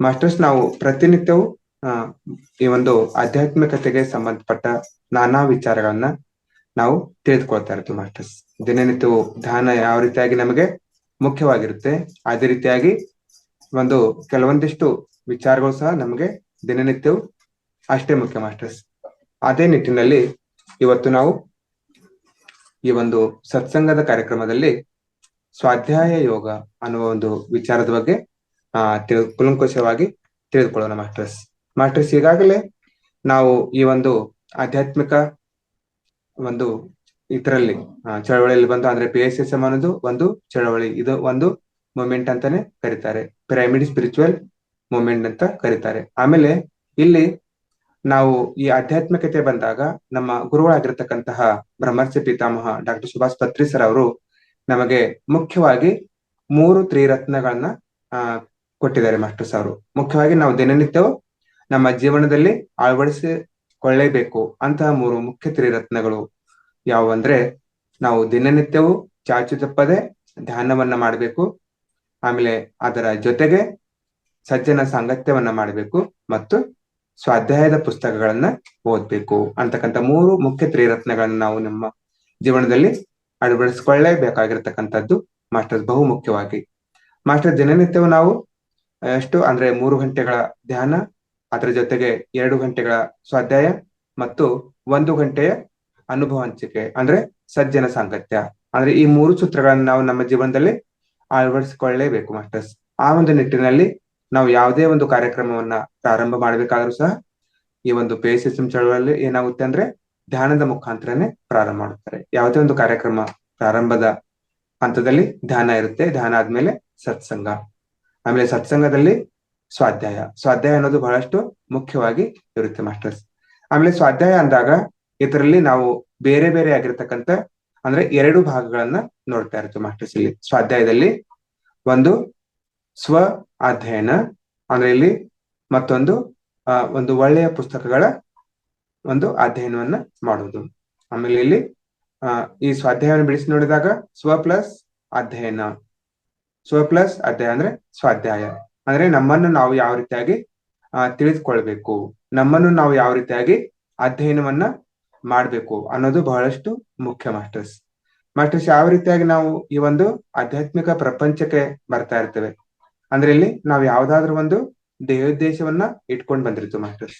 ಏನಾದ್ರೂ ನಮ್ಮ ವ್ಯಕ್ತಿತ್ವದಲ್ಲಿ ಒಂದು ಧನಾತ್ಮಕವಾಗಿರ್ತಕ್ಕಂತಹ ಬದಲಾವಣೆಯನ್ನ ಕಾಣ್ಲಿಕ್ಕೆ ನಾವು ಈ ಒಂದು ಸಂಸಾರದಿಂದ ಈ ಒಂದು ಆಧ್ಯಾತ್ಮಿಕತೆಗೆ ಬಂದಿರ್ತೇವೆ. ಆಮೇಲೆ ಇಲ್ಲಿ ಈ ಒಂದು ಆಧ್ಯಾತ್ಮಿಕತೆ ನಮಗೆ ಸಿಕ್ಕಾಗ ನಮ್ಮಲ್ಲಿ ಆಗಿರತಕ್ಕಂತ ಬದಲಾವಣೆಗಳು ಯಾವುವು ಅಂದ್ರೆ ನೋಡ್ರಿ ಮಾಸ್ಟರ್ಸ್, ಯಾವುದೇ ಒಂದು ನಾವು ಕೆಲಸವನ್ನ ಮಾಡ್ಬೇಕಾದ್ರೆ ಮುಖ್ಯವಾಗಿ ನಮಗೆ ಆ ಒಂದು ಕೆಲಸದ ಪ್ರತಿಫಲ ಸಿಗ್ತಾ ಇರ್ಬೇಕು. ಕೆಲಸದ ಪ್ರತಿಫಲ ಯಾವಾಗ ಸಿಗುತ್ತೆ ಅವಾಗ ಅಂತಹ ಕೆಲಸವನ್ನ ನಾವು ಏನ್ ಮಾಡ್ತೀವಿ ಮಾಸ್ಟರ್ಸ್, ಒಂದು ಇಂಟ್ರೆಸ್ಟ್ ದಿಂದ ಒಂದು ಇಚ್ಛಾಪೂರ್ವಕವಾಗಿ ಅಂತ ಕೆಲಸಗಳನ್ನ ಮಾಡ್ಲಿಕ್ಕೆ ನಾವು ಏನ್ ಮಾಡ್ತೀವಿ ಮಾಸ್ಟರ್ಸ್, ದಿನನಿತ್ಯವೂ ಅದನ್ನ ಚಾಚು ತಪ್ಪದೆ ಮಾಡ್ತಾ ಇರ್ತೇವೆ. ಆಮೇಲೆ ಇಲ್ಲಿ ಸಂಪೂರ್ಣವಾಗಿರ್ತಕ್ಕಂಥ ಬದಲಾವಣೆಯನ್ನು ನಾವು ಕಾಣ್ತಾ ಇರ್ತೇವೆ. ಯಾಕಂದ್ರೆ ನಮಗೆ 2 ಜೀವನಗಳು ಗೊತ್ತು ಮಾಸ್ಟರ್ಸ್, ಒಂದು ಆಧ್ಯಾತ್ಮಿಕ ಜೀವನನೂ ಗೊತ್ತು ಮತ್ತು ಸಾಂಸಾರಿಕವಾಗಿರ್ತಕ್ಕಂಥ ಜೀವನನೇ ಗೊತ್ತು. ಆಮೇಲೆ ಈ ಆಧ್ಯಾತ್ಮಿಕ ಮಾರ್ಗಕ್ಕೆ ಬರೋದಕ್ಕಿಂತ ಮುಂಚಿತವಾಗಿ ನಮ್ಮಲ್ಲಿ ಎಷ್ಟೊಂದು ರೀತಿಯಾಗಿರ್ತಕ್ಕಂಥ ನಾವು ಜೀವನವನ್ನ ನಡೆಸ್ತಾ ಇರ್ತೇವೆ. ಒಂದು ಸ್ವಾರ್ಥ ಪರವಾಗಿರ್ತಕ್ಕಂಥ ಜೀವನ ಆಗಿರ್ಬೋದು, ಅಥವಾ ಏನಾದ್ರೆ ಹಿಂಸಾತ್ಮಕ ಮಾರ್ಗದಲ್ಲಿ ನಡೀತಕ್ಕಂಥ ಜೀವನ ಆಗಿರ್ಬೋದು, ಅಥವಾ ಅರಿಷಡ್ವರ್ಗಗಳಿಂದ ಕೂಡಿದಂತ ಜೀವನ ಅಂದ್ರೆ ಬೇರೆ ಬೇರೆ ವಿಚಾರಗಳಿಂದ ಕೂಡಿರ್ತಕ್ಕಂಥ ಒಂದು ಜೀವನ ನಮ್ಮದಾಗಿರುತ್ತೆ ಮಾಸ್ಟರ್ಸ್. ಯಾವಾಗ ಈ ಒಂದು ಆಧ್ಯಾತ್ಮಿಕ ಮಾರ್ಗ ಅನ್ನೋದು ನಮಗೆ ಸಿಗ್ತಾ ಹೋಗುತ್ತೆ ಆವಾಗ ನಮ್ಮ ಜೀವನದಲ್ಲಿ ಸಾಕಷ್ಟು ಒಂದು ಬದಲಾವಣೆಗಳು ಬರ್ಲಿಕ್ಕೆ ಸಾಧ್ಯ ಆಗುತ್ತೆ ಮಾಸ್ಟರ್ಸ್. ಅಂದ್ರೆ ನಮ್ಮಲ್ಲಿ ದಿನನಿತ್ಯವೂ ಪ್ರತಿಕ್ಷಣನು ನಾವು ಆ ಒಂದು ಬದಲಾವಣೆಯ ಹಾದಿಯಲ್ಲಿನೇ ನಡ್ತಾ ಇರ್ತೇವೆ. ಆಮೇಲೆ ಅದನ್ನ ನಾವು ಏನ್ ಮಾಡ್ಕೊಳ್ಬೇಕಂದ್ರೆ ಮಾಸ್ಟರ್ಸ್, ದಿನನಿತ್ಯವೂ ನಾವು ನಮ್ಮನ್ನ ನಾವು ಸ್ವ ಮೌಲ್ಯಮಾಪನವನ್ನ ಮಾಡ್ಕೊಳ್ಬೇಕು. ಅಂದ್ರೆ ನಾವೇ ಸೆಲ್ಫ್ ಚೆಕ್ ಮಾಡ್ಕೋಬೇಕು. ಅಂದ್ರೆ ನಾವು ನಮ್ಮನ್ನ ಅಂತರ ಅವಲೋಕನ ಮಾಡ್ಕೊಳ್ಬೇಕು. ಅಂದ್ರೆ ನಮ್ಮಲ್ಲಿ ಏನಾದ್ರೂ ಬದಲಾವಣೆಗಳು ಬರ್ತಾ ಇದ್ದಾವ ಅಥವಾ ಮತ್ತೆ ಏನಾದ್ರೂ ಬದಲಾವಣೆಗಳು ಬರ್ಲಿಕ್ಕೆ ನಾನು ಏನೇನು ಮಾಡ್ಬೇಕು ಅನ್ನೋದನ್ನ ನಾವು ನಮ್ಮ ಒಳ ಹೊಕ್ಕು ಅಂದ್ರೆ ನಮ್ಮ ಅಂತರಂಗದಲ್ಲಿ ಹೊಕ್ಕು ನಾವು ಅಲ್ಲಿ ಅದನ್ನ ಪರೀಕ್ಷಿಸಿಕೊಳ್ಬೇಕು ಮಾಸ್ಟರ್ಸ್. ಅಂದ್ರೆ ಅಂತರ ಅವಲೋಕನ ಮಾಡ್ಕೊಳ್ಬೇಕು. ಇಲ್ಲಿ ಅಂತರ ಅವಲೋಕನವನ್ನ ನಾವು ನಮ್ಮಷ್ಟಕ್ಕೆ ನಾವು ಏನ್ ಮಾಡ್ಬೋದು ಮಾಸ್ಟರ್ಸ್, ಸಾಕ್ಷಿ ಭಾವದಿಂದ ಅದನ್ನ ಮಾಡ್ಕೊಳ್ಳಿಕ್ಕೆ ಸಾಧ್ಯ. ನಮ್ಮ ಅವಲೋಕನನ್ನ ಬೇರೆದ್ರು ಮಾಡ್ಲಿಕ್ಕೆ ಸಾಧ್ಯ ಆಗೋದಿಲ್ಲ. ಆ ರೀತಿಯಾಗಿ ನಾವು ಇಲ್ಲಿ ಧ್ಯಾನವನ್ನ ಮಾಡ್ತಾ ಇದ್ದೇವೆ ಅಂದ್ರೆ ನಮ್ಮಲ್ಲಿ ಯಾವ ರೀತಿಯಾಗಿ ಒಂದು ಬದಲಾವಣೆ ಬಂದಿದೆ. ಖಂಡಿತವಾಗಿಯೂ ಪ್ರತಿಯೊಬ್ಬರಲ್ಲೂ ಸಹಿತ ಬದಲಾವಣೆ ಬಂದೇ ಬರುತ್ತೆ. ಕೇವಲ ಧ್ಯಾನವನ್ನ ಮಾಡಿದ್ರೆ ಆಗುದಿಲ್ಲ ಅಂತ ಹೇಳ್ತಾರೆ ಪತ್ರಿ ಸರ್ ಅವರು. ಧ್ಯಾನದ ಜೊತೆಗೆ ಏನ್ ಬೇಕು, ಮತ್ತೆ ನಮಗೆ ಸಜ್ಜನ ಸಾಂಗತ್ಯ ಅನ್ನೋದು ಮುಖ್ಯ. ಇಲ್ಲಿ ಸಜ್ಜನ ಸಾಂಗತ್ಯ ಅಂದ್ರೆ ಏನು? ನಮಗೆ ತಿಳಿದಿರತಕ್ಕಂತ ವಿಚಾರಗಳನ್ನ ನಾವು ಮತ್ತೊಬ್ಬರ ಜೊತೆಗೆ ಹಂಚಿಕೊಳ್ಳೋದು, ಆಮೇಲೆ ಬೇರೆದವರಿಗೆ ತಿಳಿದಿರತಕ್ಕಂತ ವಿಚಾರಗಳನ್ನ ನಾವು ಕೇಳಿಕೊಳ್ಳೋದು. ಅಂದ್ರೆ ಪರಸ್ಪರವಾಗಿ ಇಲ್ಲಿ ಆ ವಿಚಾರಗಳು ಯಾವುದಕ್ಕೆ ಸಂಬಂಧಪಟ್ಟಿರ್ತಾವ ಅಂದ್ರೆ ಆಧ್ಯಾತ್ಮಿಕತೆಗೆ ಸಂಬಂಧಪಟ್ಟಂತ ವಿಚಾರಗಳು, ವನ ಹರಟೆ ಅಲ್ಲ ಮಾಸ್ಟರ್ಸ್. ಆಧ್ಯಾತ್ಮಿಕ ಮಾರ್ಗಕ್ಕೆ ಸಂಬಂಧಪಟ್ಟಿರ್ತಕ್ಕಂಥ ವಿಚಾರಗಳು ಅಥವಾ ಧ್ಯಾನದಲ್ಲಿ ನಮಗೆ ಬಂದಿರತಕ್ಕಂತಹ ಅನುಭವಗಳು, ಅದನ್ನ ನಾವೇನ್ ಮಾಡ್ತೀವಿ ಮಾಸ್ಟರ್ಸ್, ಈ ಒಂದು ಸಜ್ಜನ ಸಾಂಗತ್ಯದಲ್ಲಿ ಅದನ್ನ ಹಂಚ್ಕೊಳ್ತೇವೆ. ಆಮೇಲೆ ಅದರಿಂದ ಏನಾಗುತ್ತೆ ಅಂದ್ರೆ ನಮ್ಮಲ್ಲಿ ಒಂದು ಪುರೋಗತಿ ಹಂತವನ್ನ ನಾವು ತಲುಪಲಿಕ್ಕೆ ಸಾಧ್ಯ ಆಗುತ್ತೆ. ಅಂದ್ರೆ ಉನ್ನತ ಮಟ್ಟದ ಒಂದು ಸಾಧನೆಯನ್ನ ಮಾಡಿಕೊಳ್ಳಲಿಕ್ಕೆ ನಮಗೆ ಸಾಧ್ಯ ಆಗುತ್ತೆ. ಅದಕ್ಕಾಗಿ ಅದನ್ನ ನಾವೇನ್ ಮಾಡ್ಬೇಕು ಮಾಸ್ಟರ್ಸ್, ಈ ಒಂದು ಸಜ್ಜನ ಸಾಂಗತ್ಯದಲ್ಲಿ ಅದನ್ನ ನಾವು ದಿನನಿತ್ಯವೂ ವಿಚಾರಣೆ ಮಾಡ್ತಕ್ಕಂಥದ್ದು. ಅದೇ ರೀತಿಯಾಗಿ ಈ ಒಂದು ಮಾರ್ಗದಲ್ಲಿ ನಾವು ಬಂದಾಗ, ಈ ಒಂದು PCSM ಮಾರ್ಗದಲ್ಲಿ ಬಂದಾಗ ಇಲ್ಲಿ ಮುಖ್ಯವಾಗಿ ನಮಗೆ ಯಾವುದು ಅಹಿಂಸಾ ಮಾರ್ಗ ಬಹಳಷ್ಟು ಶ್ರೇಷ್ಠವಾಗಿರ್ತಕ್ಕಂಥ ಮಾರ್ಗ ಅಂತ ಹೇಳ್ತಾರೆ. ಅಂದ್ರೆ ಸಸ್ಯಾಹಾರದ ಮಹತ್ವ, ಯಾವುದೇ ಪ್ರಾಣಿಗಳನ್ನ ಹಿಂಸಿಸಬಾರ್ದು, ಪ್ರತಿಯೊಬ್ಬರಲ್ಲೂ ಸಹಿತ ಆತ್ಮ ಅನ್ನೋದು ಇದೆ, ಪ್ರತಿಯೊಂದು ಜೀವಿ ಸಹಿತ ಆತ್ಮ ಒಂದೇ ಇದೆ. ಅದಕ್ಕಾಗಿ ಪ್ರಾಣಿ ವರ್ಗಗಳು ಸಹಿತ ನಮಗೆ ಯಾವ ರೀತಿಯಾಗಿ ಅಂದ್ರೆ ಪ್ರತಿಯೊಂದು ಜೀವ ನಮಗೆ ಒಂದು ಸಹೋದರ ರೀತಿಯಲ್ಲಿ ಇರುತ್ತೆ. ಅದಕ್ಕಾಗಿ ನಾವು ಯಾರಿಗೂ ಸಹಿತ ನೋವನ್ನ ಕೊಡಬಾರ್ದು. ಅಂದ್ರೆ ಅಹಿಂಸಾ ಮಾರ್ಗವನ್ನ ಏನ್ ಮಾಡ್ತೀವಿ ಮಾಸ್ಟರ್ಸ್, ನಾವು ಇಲ್ಲಿ ಕಟ್ಟುನಿಟ್ಟಾಗಿ ಅದನ್ನ ಪಾಲಿಸ್ತಾ ಇರ್ತೇವೆ. ಅಂದ್ರೆ ಇದು ನಮ್ಮಲ್ಲಿ ಆಗಿರ್ತಕ್ಕಂಥ ಒಂದು ಬದಲಾವಣೆ. ಅಂದ್ರೆ ಯಾರು ಮೊದಲು ಮಾಂಸಾಹಾರಿಗಳಾಗಿದ್ದಾರೆ ಅಂದ್ರೆ ಧ್ಯಾನಕ್ಕೆ ಬರೋದಕ್ಕಿಂತ ಮುಂಚೆ, ಆಮೇಲೆ ಈಗ ಸಸ್ಯಾಹಾರಿಯಾಗಿ ಪೂರ್ತಿ ಅವರಲ್ಲಿ ಬದಲಾವಣೆ ಬಂದಿದೆ. ಬದಲಾವಣೆ ಬರ್ಲಿಕ್ಕೆ ಕಾರಣ ಏನು? ದಿನನಿತ್ಯದ ಸತ್ಸಂಗದ ವಿಚಾರಧಾರೆಗಳು, ಆಮೇಲೆ ಧ್ಯಾನದಲ್ಲಿ ನಾವು ನಮ್ಮನ್ನ ನಾವು ಸ್ವ ಅವಲೋಕನ ಮಾಡಿಕೊಂಡಾಗ ನಮಗೆ ಯಾವುದು ಸರಿ ಯಾವುದು ತಪ್ಪು ಅನ್ನೋದ್ರ ಬಗ್ಗೆ ನಮ್ಗೆ ಏನಾಗುತ್ತೆ ಮಾಸ್ಟರ್ಸ್, ನಮ್ಗೆ ಗೊತ್ತಾಗ್ತಾ ಹೋಗುತ್ತೆ. ಅಂದ್ರೆ ಧ್ಯಾನದಲ್ಲಿ ಪ್ರತಿಯೊಂದು ಸಹ ನೋಡ್ರಿ, ನಾವು ಯಾರನ್ನೂ ಸಹ ಕೇಳ್ಬೇಕಾಗಿಲ್ಲ. ಅದಕ್ಕಾಗಿನೇ ನಮಗೆ ಯಾವುದೇ ಒಂದು ಕ್ವಶನ್ ಬಂದ್ರೇನು, ಯಾವುದೇ ಪ್ರಶ್ನೆ ಬಂದ್ರೇನು, ಸೀನಿಯರ್ ಮಾಸ್ಟರ್ಸ್ ಏನ್ ಹೇಳ್ತಾರಂದ್ರೆ, ನೀವು ಧ್ಯಾನ ಮಾಡಿ ಧ್ಯಾನದಲ್ಲಿ ನಿಮಗೆ ಆ ಪ್ರಶ್ನೆಗಳಿಗೆ ಉತ್ತರ ಸಿಗುತ್ತೆ ಅಂತ ಹೇಳ್ತಾರೆ ಮಾಸ್ಟರ್ಸ್. ಆ ಒಂದು ನಿಟ್ಟಿನಲ್ಲಿ ನಮಗೆ ಯಾವುದು ಸರಿ ಯಾವುದು ತಪ್ಪು, ನಾನ್ ಮಾಡ್ತಾ ಇರೋದು ತಪ್ಪಿದೆ, ಆಮೇಲೆ ಇದನ್ನ ನಾವು ಮತ್ತೆ ಮಾಡಬಾರ್ದು ಅನ್ನೋದನ್ನ ಏನ್ ಮಾಡ್ತೀವಿ ಮಾಸ್ಟರ್ಸ್, ನಮ್ಮಲ್ಲಿ ನಾವು ಬದಲಾವಣೆಯನ್ನ ಮಾಡ್ಕೊಳ್ತೇವೆ. ಆಮೇಲೆ ನೋಡ್ರಿ, ಅರಿಷಡ್ ವರ್ಗಗಳಿಗೆ ಬಂದಾಗ ನೋಡ್ರಿ, ಕಾಮ, ಕ್ರೋಧ, ಮದ, ಮತ್ಸರ, ಲೋಭ, ಈ ಎಲ್ಲಾ ನೋಡ್ರಿ ಇವು ಅರಿಷಡ್ ವರ್ಗಗಳು ನಮ್ಮನ್ನ ಏನ್ ಮಾಡ್ತಾವ ಅಂದ್ರೆ ಮಾಸ್ಟರ್ಸ್, ಅವು ಮತ್ತೆ ನಮ್ಮನ್ನ ಕೆಳಕ್ಕೆ ದಬ್ತಾ ಇರ್ತವೆ. ಆಮೇಲೆ ಕೆಟ್ಟ ಕೆಟ್ಟ ಕೆಲಸಗಳನ್ನ ಮಾಡ್ಕೊಳ್ಳಿಕ್ಕೆ ಅವು ಪ್ರೋತ್ಸಾಹಿಸ್ತವೆ. ಆಮೇಲೆ ಧ್ಯಾನವನ್ನ ಮಾಡಿದಾಗ ನಮಗೆ ನಮ್ಮ ಒಳಗಡೆ ಇರ್ತಕ್ಕಂತಹ ಒಳಗಿನ ನೋಡ್ರಿ, ಅಂದ್ರೆ ನಮಗೆ ಕಣ್ಣಿಗೆ ಕಾಣ್ತಕ್ಕಂಥದ್ದು ಈ ಒಂದು ಭೌತಿಕ ಶರೀರವಾದ್ರೆ ನಾವು ಮತ್ತೆ 7 ಸೂಕ್ಷ್ಮ ಶರೀರಗಳನ್ನ ನೋಡ್ತಾ ಇರ್ತೇವೆ. ಅದೇ ರೀತಿಯಾಗಿ ನಮ್ಮ ಒಳಗಡೆ 7 ಚಕ್ರಗಳನ್ನ ಸಹಿತ ನಾವು ನೋಡ್ತೇವೆ. ಧ್ಯಾನವನ್ನ ಮಾಡಿದಾಗ ಆ ಎಲ್ಲಾ ಚಕ್ರಗಳು ಸಮತೋಲನವಾಗಿರ್ತಕ್ಕಂಥ ಒಂದು ಹಂತದಲ್ಲಿ ಬಂದಾಗ ನಮ್ಮಷ್ಟಕ್ಕೆ ನಮಗೆ ಏನ್ ಬರುತ್ತೆ ಮಾಸ್ಟರ್ಸ್, ಜ್ಞಾನ ಅನ್ನೋದು ಬರುತ್ತದೆ. ಜ್ಞಾನ ಅಂತ ಬಂದಾಗ ನಾವು ಯಾವುದೇ ಕಾರಣಕ್ಕೂ ಸಹ ತಪ್ಪನ್ನ ಮಾಡ್ಲಿಕ್ಕೆ ಸಾಧ್ಯ ಇಲ್ಲ. ಅಂದ್ರೆ ನೋಡ್ರಿ ಮಾಸ್ಟರ್ಸ್, ಇಲ್ಲಿ ನಾವು ಕನಸಿನಲ್ಲೂ ಸಹ ತಪ್ಪನ್ನ ಮಾಡ್ಲಿಕ್ಕೆ ಸಾಧ್ಯ ಇಲ್ಲ. ಅಂದ್ರೆ ಅಂತ ಒಂದು ಹಂತದಲ್ಲಿ ನಾವೇನ್ ಮಾಡ್ತೇವೆ ಮಾಸ್ಟರ್ಸ್, ಬದಲಾವಣೆಯನ್ನ ಹೊಂದ್ತಾ ಇರ್ತೇವೆ. ಅದಕ್ಕಾಗಿನೇ ಇಲ್ಲಿ ಸಂಸಾರನು ಮಾಡಬೇಕು ಮತ್ತು ಆಧ್ಯಾತ್ಮಿಕತೆಯನ್ನು ಇರಬೇಕು. ಕೇವಲ ಸಂಸಾರ ಮಾಡ್ಲಿಕ್ಕೆ ಅಷ್ಟೇ ಬಂದಿಲ್ಲ, ನಾವು ಅದರ ಜೊತೆಗೆ ಆಧ್ಯಾತ್ಮಿಕ ಮಾರ್ಗವನ್ನ ಆಯ್ಕೆ ಮಾಡಿಕೊಂಡು ಉತ್ತಮವಾಗಿರ್ತಕ್ಕಂಥ ಸಂಸಾರವನ್ನ, ಉತ್ತಮವಾಗಿರ್ತಕ್ಕಂಥ ಮನುಷ್ಯನಾಗಿ ನಾವು ಬಾಳ್ವೆಯನ್ನ ಮಾಡಬೇಕು, ಜೀವನವನ್ನ ಮಾಡ್ಬೇಕು. ಇದು ನಮಗೆ ಯಾವುದು ತಿಳಿಸಿಕೊಡುತ್ತೆ ಅಂದ್ರೆ ನಮ್ಮನ್ನು ನಾವು ಮಾಡಿಕೊಳ್ತಕ್ಕಂಥ ಸ್ವಮೌಲ್ಯಮಾಪನ ನಮಗೆ ತಿಳಿಸಿಕೊಡುತ್ತೆ. ಆಮೇಲೆ ಇಲ್ಲಿ ನಾವು ದಿನನಿತ್ಯವೂ ಅದನ್ನ ಮಾಡ್ಕೊಳ್ಬೇಕು. ಅಂದ್ರೆ ನೋಡಿ, ಸ್ವಮೌಲ್ಯಮಾಪನವನ್ನ ನಾವು ಬೆಳಗಿನ ಸಮಯ ಹಿಡ್ಕೊಂಡು, ಅಂದ್ರೆ ನಾವು ಮುಂಜಾನೆ ಹಾಸಿಗೆಯಿಂದ ಎದ್ದಾಗಿನಿಂದ ಮತ್ತೆ ಮಲಗಿಕೊಳ್ಳುವವರೆಗೆ ನಮ್ಮನ್ನು ನಾವೇನ್ ಮಾಡ್ಬೇಕು ಮಾಸ್ಟರ್ಸ್, ಸ್ವಯಂ ಅಧ್ಯಯನವನ್ನ ಮಾಡ್ಕೊಳ್ಬೇಕು. ಅಂದ್ರೆ ಇವತ್ತು ನನ್ನ ಕೈಯಿಂದ ಆಗಿರ್ತಕ್ಕಂಥ ಒಳ್ಳೆಯ ಕೆಲಸಗಳು ಎಷ್ಟು, ಆಮೇಲೆ ಕೆಟ್ಟ ಕೆಲಸಗಳು ಎಷ್ಟು, ನಾನು ಎಷ್ಟು ಜನರಿಗೆ ಒಳ್ಳೆಯದನ್ನ ಮಾಡಿದ್ದೇನೆ, ಆಮೇಲೆ ನನ್ನಿಂದ ಯಾರಿಗಾದ್ರೂ ನೋವಾಗಿದೆ ಏನು, ಅಂದ್ರೆ ಪ್ರತಿಯೊಂದನ್ನು ಸಹ, ಅಂದ್ರೆ ಇಲ್ಲಿ ಒಳ್ಳೆಯ ಅಂಶಗಳು ಮತ್ತು ಕೆಟ್ಟ ಅಂಶಗಳನ್ನ ನಾವು ಮತ್ತೆ ಆ ದಿನ ಏನ್ ಮಾಡ್ಕೋಬೇಕು ಮಾಸ್ಟರ್ಸ್, ಮತ್ತೆ ಅದನ್ನ ನಾವು ಎಲ್ಲ ಇದನ್ನ ಅಂದ್ರೆ ವಿಚಾರಣೆ ಮಾಡ್ಕೊಳ್ಬೇಕು. ಇವತ್ತು ಒಳ್ಳೆ ಕೆಲಸನ ಮಾಡಿದ್ದೆ, ಅದು ನಮಗೆ ಒಳ್ಳೆ ಕೆಲಸಗಳು ನಮಗೆ ನಮ್ಮ ಆತ್ಮಕ್ಕೆ ಸಂತೋಷವನ್ನ ತಂದ್ಕೊಡುತ್ತೆ. ಆಮೇಲೆ ಕೆಟ್ಟ ಕೆಲಸಗಳು ಮತ್ತೆ ನಮ್ಮ ಒಂದು ಆಧ್ಯಾತ್ಮಿಕ ಹಂತವನ್ನು ಮತ್ತೆ ಅವು ಕೆಳಕ್ಕೆ ತರುತ್ತೇವೆ ಮಾಸ್ಟರ್ಸ್. ಅದಕ್ಕಾಗಿ ಅಂತ ಕೆಲಸಗಳು ಮತ್ತೆ ನನ್ನ ಜೀವನದಲ್ಲಿ ಮರುಕಳಿಸಬಾರ್ದು, ನಾನು ಮತ್ತೆ ಯಾರಿಗೂ ಸಹ ಕೆಟ್ಟನ್ನ ಬಯಸಬಾರ್ದು ಅನ್ನೋದು ನಾವು ಏನ್ ಮಾಡ್ಬೇಕು ಮಾಸ್ಟರ್ಸ್, ದಿನನಿತ್ಯವೂ ಈ ರೀತಿಯಾಗಿರ್ತಕ್ಕಂಥ ನಾವು ಸ್ವಯಂ ಅಧ್ಯಯನವನ್ನ ಮಾಡಿಕೊಳ್ಬೇಕು. ಈ ರೀತಿಯಾಗಿ ಇಲ್ಲಿ ನಾವು ನಮ್ಮನ್ನ ನಾವು ತಿಳಿದುಕೊಳ್ಳೋದೇ ಒಂದು ಸ್ವಯಂ ಅಧ್ಯಯನ. ಮತ್ತೊಂದು ಎರಡನೇ ವಿಧವಾಗಿರ್ತಕ್ಕಂಥ ಸ್ವಾಧ್ಯಾಯ ಯಾವ್ದಂದ್ರೆ ಮಾಸ್ಟರ್ಸ್, ಇಲ್ಲಿ ಒಂದು ಉನ್ನತ ಮಟ್ಟದ ಆಧ್ಯಾತ್ಮಿಕ ವಿಚಾರಗಳನ್ನು ಒಳಗೊಂಡಂತ ಪುಸ್ತಕಗಳನ್ನ ಓದುವುದು. ನೋಡ್ರಿ ಮಾಸ್ಟರ್ಸ್, ಇಲ್ಲಿ ಪುಸ್ತಕಗಳ ಓದು ಅಂದ್ರೆ ನಾವಿಲ್ಲಿ ನೋಡ್ರಿ ಅಧ್ಯಾಯ ಅಂದ್ರೆ ಇಲ್ಲಿ ಅಭ್ಯಾಸ ಅಂದ್ರೆ ಪುಸ್ತಕಗಳ ಅಭ್ಯಾಸವನ್ನ ಮಾಡುವಂತದ್ದು. ಆಮೇಲೆ ಇಲ್ಲಿ ಯಾವ ಒಂದು ಪುಸ್ತಕಗಳನ್ನ ನಾವು ಆಯ್ಕೆ ಮಾಡ್ಕೊಳ್ಬೇಕು. ನೋಡಿ, ಇವತ್ತು ಸಾಕಷ್ಟು ಪುಸ್ತಕಗಳು ಮಾರುಕಟ್ಟೆಯಲ್ಲಿ ಇರ್ತಾ ಇರ್ತವೆ ಮಾಸ್ಟರ್, ಸಾಕಷ್ಟು ಜ್ಞಾನವನ್ನ ಹೊಂದಿರತಕ್ಕಂಥದ್ದು, ಆಮೇಲೆ ಬೇರೆ ಬೇರೆ ವಿಷಯಗಳಿಗೆ ಸಂಬಂಧಪಟ್ಟಂತ ಪುಸ್ತಕಗಳು ಇರುತ್ತವೆ. ಆದ್ರೆ ಇಲ್ಲಿ ಆಧ್ಯಾತ್ಮಿಕ ವಿಚಾರಗಳನ್ನ ಒಳಗೊಂಡಿರ್ತಕ್ಕಂತಹ, ನಮ್ಮ ಸಾಧನೆಗೆ ಪ್ರೋತ್ಸಾಹವನ್ನು ಕೊಡ್ತಕ್ಕಂತಹ, ಆಮೇಲೆ ಮಹಾನ್ ತತ್ವಜ್ಞಾನಿಗಳ ವಿಚಾರಧಾರೆಗಳನ್ನ ಒಳಗೊಂಡಿರ್ತಕ್ಕಂಥ ಪುಸ್ತಕಗಳನ್ನ ನಾವು ದಿನನಿತ್ಯವೂ ಓದ್ಬೇಕು. ಆಮೇಲೆ ಇಲ್ಲಿ ನಮ್ಮ ಭಾರತ ನೋಡ್ರಿ, ನಮ್ಮ ಭಾರತದಲ್ಲಿ ನಾವು ಅನೇಕ ಸಂಸ್ಕೃತಿ, ಭಾಷೆ, ಆಮೇಲೆ ಧರ್ಮ, ಪಂಗಡ, ಪಂಥ ಇಂಥ ಜನರನ್ನ ನೋಡ್ತಾ ಇರ್ತೇವೆ. ಆಮೇಲೆ ಇಲ್ಲಿ ಅನೇಕ ಆಧ್ಯಾತ್ಮಿಕ ಸಂಸ್ಥೆಗಳನ್ನು ಸಹಿತ ನಾವು ನೋಡ್ತಾ ಇರ್ತೇವೆ. ಆಮೇಲೆ ಈ ಒಂದು ನಮ್ಮ ಪೇಸಸ ಮೂವ್ಮೆಂಟ್ ಮತ್ತು ಬೇರೆ ಬೇರೆ ಆಧ್ಯಾತ್ಮಿಕ ಸಂಸ್ಥೆಗಳಿಗೆ ನಾವು ಹೋಲಿಸಿಕೊಂಡಾಗ ನಮಗೆ ಸಾಕಷ್ಟು ಒಂದು ಸ್ವತಂತ್ರ ಇದೆ ಮಾಸ್ಟರ್ಸ್. ಇಲ್ಲಿ ಪತ್ರಿಜ್ ಸರ್ ಅವರು ನಮಗೆ ಸಾಕಷ್ಟು ಒಂದು ಈ ಒಂದು ಸ್ವಾಧ್ಯಾಯದ ಪುಸ್ತಕವನ್ನು ಓದ್ಕೊಳ್ಳಿಕ್ಕೆ ಅಥವಾ ಯಾವುದೇ ಒಂದು ವಿಚಾರವನ್ನ ತಿಳಿದುಕೊಳ್ಳಿಕ್ಕೆ ಸಾಕಷ್ಟು ಸ್ವತಂತ್ರವನ್ನ ನಮ್ಗೆ ಕೊಟ್ಟಿದ್ದಾರೆ. ಅದಕ್ಕೆ ಪತ್ರಿಜ್ ಸರ್ ಅವ್ರು ಏನ್ ಹೇಳ್ತಾರೆ ಅಂದ್ರೆ, ನೀವು ಯಾವುದೇ ಆಧ್ಯಾತ್ಮಿಕ ಮಾರ್ಗಕ್ಕೆ ಸಂಬಂಧಪಟ್ಟಂತ ಪುಸ್ತಕಗಳನ್ನ ಓದ್ಬಹುದು.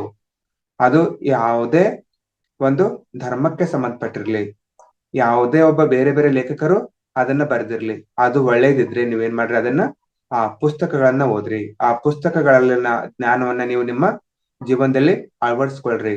ಕೇವಲ ನಮ್ಮ ಪೇಸಸ್ ಮೂವ್ಮೆಂಟ್ ದಲ್ಲಿ ಬಂದಿರತಕ್ಕಂಥ ಪುಸ್ತಕಗಳನ್ನ ಅಷ್ಟೇ ಓದ್ಬೇಡ್ರಿ. ನೋಡ್ರಿ, ಅವರು ಸಾಕಷ್ಟು ಏನು ಕೊಟ್ಟಿದ್ದಾರೆ ಮಾಸ್ಟರ್ಸ್, ಇದೊಂದು ವಿಶಾಲವಾಗಿರ್ತಕ್ಕಂಥದ್ದು. ಆಮೇಲೆ ಇದೊಂದು ವಸುದೈವ ಕುಟುಂಬ ಅಂತ ಹೇಳ್ತೀವಿ ನಾವು. ಪೇಸಸ್ ಮೂವ್ಮೆಂಟ್ ಅನ್ನೋದೇ ವಸುದೈವ ಕುಟುಂಬ. ಇದು ಯಾವುದೇ ಒಂದು ಪ್ರತ್ಯೇಕವಾಗಿರ್ತಕ್ಕಂಥ ಧರ್ಮ, ಆಮೇಲೆ ಪಂಥ, ಪಂಗಡ, ಚಳವಳಿಗೆ ಸಂಬಂಧಪಟ್ಟದ್ದಲ್ಲ ಮಾಸ್ಟರ್ಸ್. ಇದು ಎಲ್ಲಾ ಧರ್ಮಗಳ ಒಂದು ಒಟ್ಟು ಸಾರ ಅಂತ ಹೇಳ್ತೀವಿ ನಾವು. ಎಲ್ಲಾ ಧರ್ಮಗಳ ಒಟ್ಟು ಸಾರ. ಅದಕ್ಕಾಗಿನೇ ಯಾವುದೇ ಒಂದು ಧರ್ಮದ ಪುಸ್ತಕ ಆಗಿರ್ಲಿ, ಯಾವುದೇ ಒಂದು ಆಧ್ಯಾತ್ಮಿಕ ಸಂಸ್ಥೆಗೆ ಸಂಬಂಧಪಟ್ಟಿರ್ಲಿ, ಅದನ್ನ ನೀವು ಆಯ್ಕೆ ಮಾಡಿಕೊಳ್ಬೇಕು, ಅದನ್ನ ನೀವು ಓದ್ಕೊಳ್ಬೇಕು, ಆಮೇಲೆ ಅದರಲ್ಲಿ ಜ್ಞಾನವನ್ನ ನೀವು ತಿಳಿದುಕೊಳ್ಬೇಕು ಅಂತಾನೆ ಹೇಳ್ತಾರೆ ಮಾಸ್ಟರ್ಸ್. ಅದಕ್ಕಾಗಿನೇ ಇಲ್ಲಿ ಸ್ವಾಧ್ಯಾಯ ಅಂತ ಬಂದಾಗ ಪತ್ರಿಜಿ ಸರ್ ನೋಡ್ರಿ ಮಾಸ್ಟರ್ಸ್, ಅಂದ್ರೆ ಅವರು ಒಂದು ಸುಮಾರು 40 ವರ್ಷಗಳ ಒಂದು ಆಧ್ಯಾತ್ಮಿಕ ಅವರ ಒಂದು ಪ್ರವಾಸದಲ್ಲಿ, ಆಧ್ಯಾತ್ಮಿಕ ಜೀವನದಲ್ಲಿ ಅವರು ಓದಿರ್ತಕ್ಕಂಥ ಪುಸ್ತಕಗಳ ಸಂಖ್ಯೆ ಸುಮಾರು 1.5 ಲಕ್ಷ ಅಂತ ಹೇಳ್ತಾರೆ ಮಾಸ್ಟರ್ಸ್. ಅಂದ್ರೆ ಅಷ್ಟು ಪುಸ್ತಕಗಳನ್ನ ಅವ್ರು ಏನ್ ಮಾಡಿದ್ರು, ಓದಿದ್ರು. ಆಮೇಲೆ ಓದಿ ಅದನ್ನ ಮನನ ಮಾಡ್ಕೊಂಡಿದ್ರು ಮಾಸ್ಟರ್ಸ್, ಅಷ್ಟೊಂದು ಪುಸ್ತಕಗಳು. ಅದಕ್ಕಾಗಿನೇ ಅವ್ರ ಏನ್ ಹೇಳ್ತಾರಂದ್ರೆ, ಪತ್ರಿಜಿ ಗುರುಗಳು, ದಿನನಿತ್ಯವೂ ನೀವು ಯಾವ್ದಾದ್ರು ಒಂದು ಹೊಸ ಹೊಸ ಪುಸ್ತಕಗಳನ್ನ ಓದ್ಬೇಕು. ನೋಡಿ, ದಿನನಿತ್ಯ ನಾವು ಯಾವ್ದಾದ್ರು ಒಂದು ಹೊಸ ಹೊಸ ಪುಸ್ತಕಗಳನ್ನ ಓದ್ತಾ ಇರ್ಬೇಕು. ಆಮೇಲೆ ಅದರಲ್ಲಿನ ವಿಚಾರಗಳನ್ನ ತಿಳಿದುಕೊಳ್ತಾ ಇರ್ಬೇಕು. ಆಮೇಲೆ ತಿಳಿದಿರ್ತಕ್ಕಂಥ ವಿಚಾರಗಳನ್ನ ನಾವು ಬೇರೆಯವರಿಗೆ ಮತ್ತೆ ಹಂಚ್ಬೇಕು ಅನ್ನೋದು ಈ ಒಂದು ಸ್ವಾಧ್ಯಾಯದಿಂದ ನಾವು ತಿಳಿದುಕೊಳ್ತೇವೆ. ಆಮೇಲೆ ಅವರು ಇಲ್ಲಿ ನೋಡ್ರಿ, ಧ್ಯಾನ, ಸ್ವಾಧ್ಯಾಯ ಮತ್ತು ಸಜ್ಜನ ಸಾಂಗತ್ಯಕ್ಕೆ ಒಂದು ಪ್ರತಿಶತ ಏನ್ ಮಾಡ್ತಾರೆ ಮಾಸ್ಟರ್ಸ್, ಇಷ್ಟಿಷ್ಟು ಅಂಕಗಳನ್ನಂತ ಅವ್ರು ಹೇಳ್ತಾರೆ. ಅಂದ್ರೆ ಇಲ್ಲಿ ನಾವು ಧ್ಯಾನವನ್ನ ಮಾಡಿದಾಗ ನಮಗೆ ನೋಡ್ರಿ, ನಾವು ಕೆಲವೊಬ್ರು ಕೇವಲ ಧ್ಯಾನವನ್ನ ಅಷ್ಟೇ ಮಾಡ್ತಾ ಇರ್ತಾರೆ, ಸ್ವಾಧ್ಯಾಯ ಮಾಡೋದಿಲ್ಲ, ಆಮೇಲೆ ಸತ್ಸಂಗನು ಮಾಡೋದಿಲ್ಲ. ಅಂತವ್ರಿಗೆ ಕೇವಲ ಅವರು ಎಷ್ಟು ಇದನ್ನ ಪಡೆದುಕೊಳ್ತಾರೆ ಅಂದ್ರೆ, ಕೇವಲ ಅವರು 33% ಜ್ಞಾನವನ್ನ ಹೊಂತಾರೆ, ಇಲ್ಲಾಂದ್ರೆ ಅಷ್ಟು ಎನರ್ಜಿಯನ್ನ ಪಡೆದುಕೊಳ್ತಾರೆ ಅಂತ ಹೇಳ್ತಾರೆ. ಆಮೇಲೆ ಅದರ ಜೊತೆಗೆ ಧ್ಯಾನ ನಮಗೆ ಎಷ್ಟು ಮುಖ್ಯ, ಅಷ್ಟೇ ಮುಖ್ಯ ಸ್ವಾಧ್ಯಾಯದ ಪುಸ್ತಕಗಳು.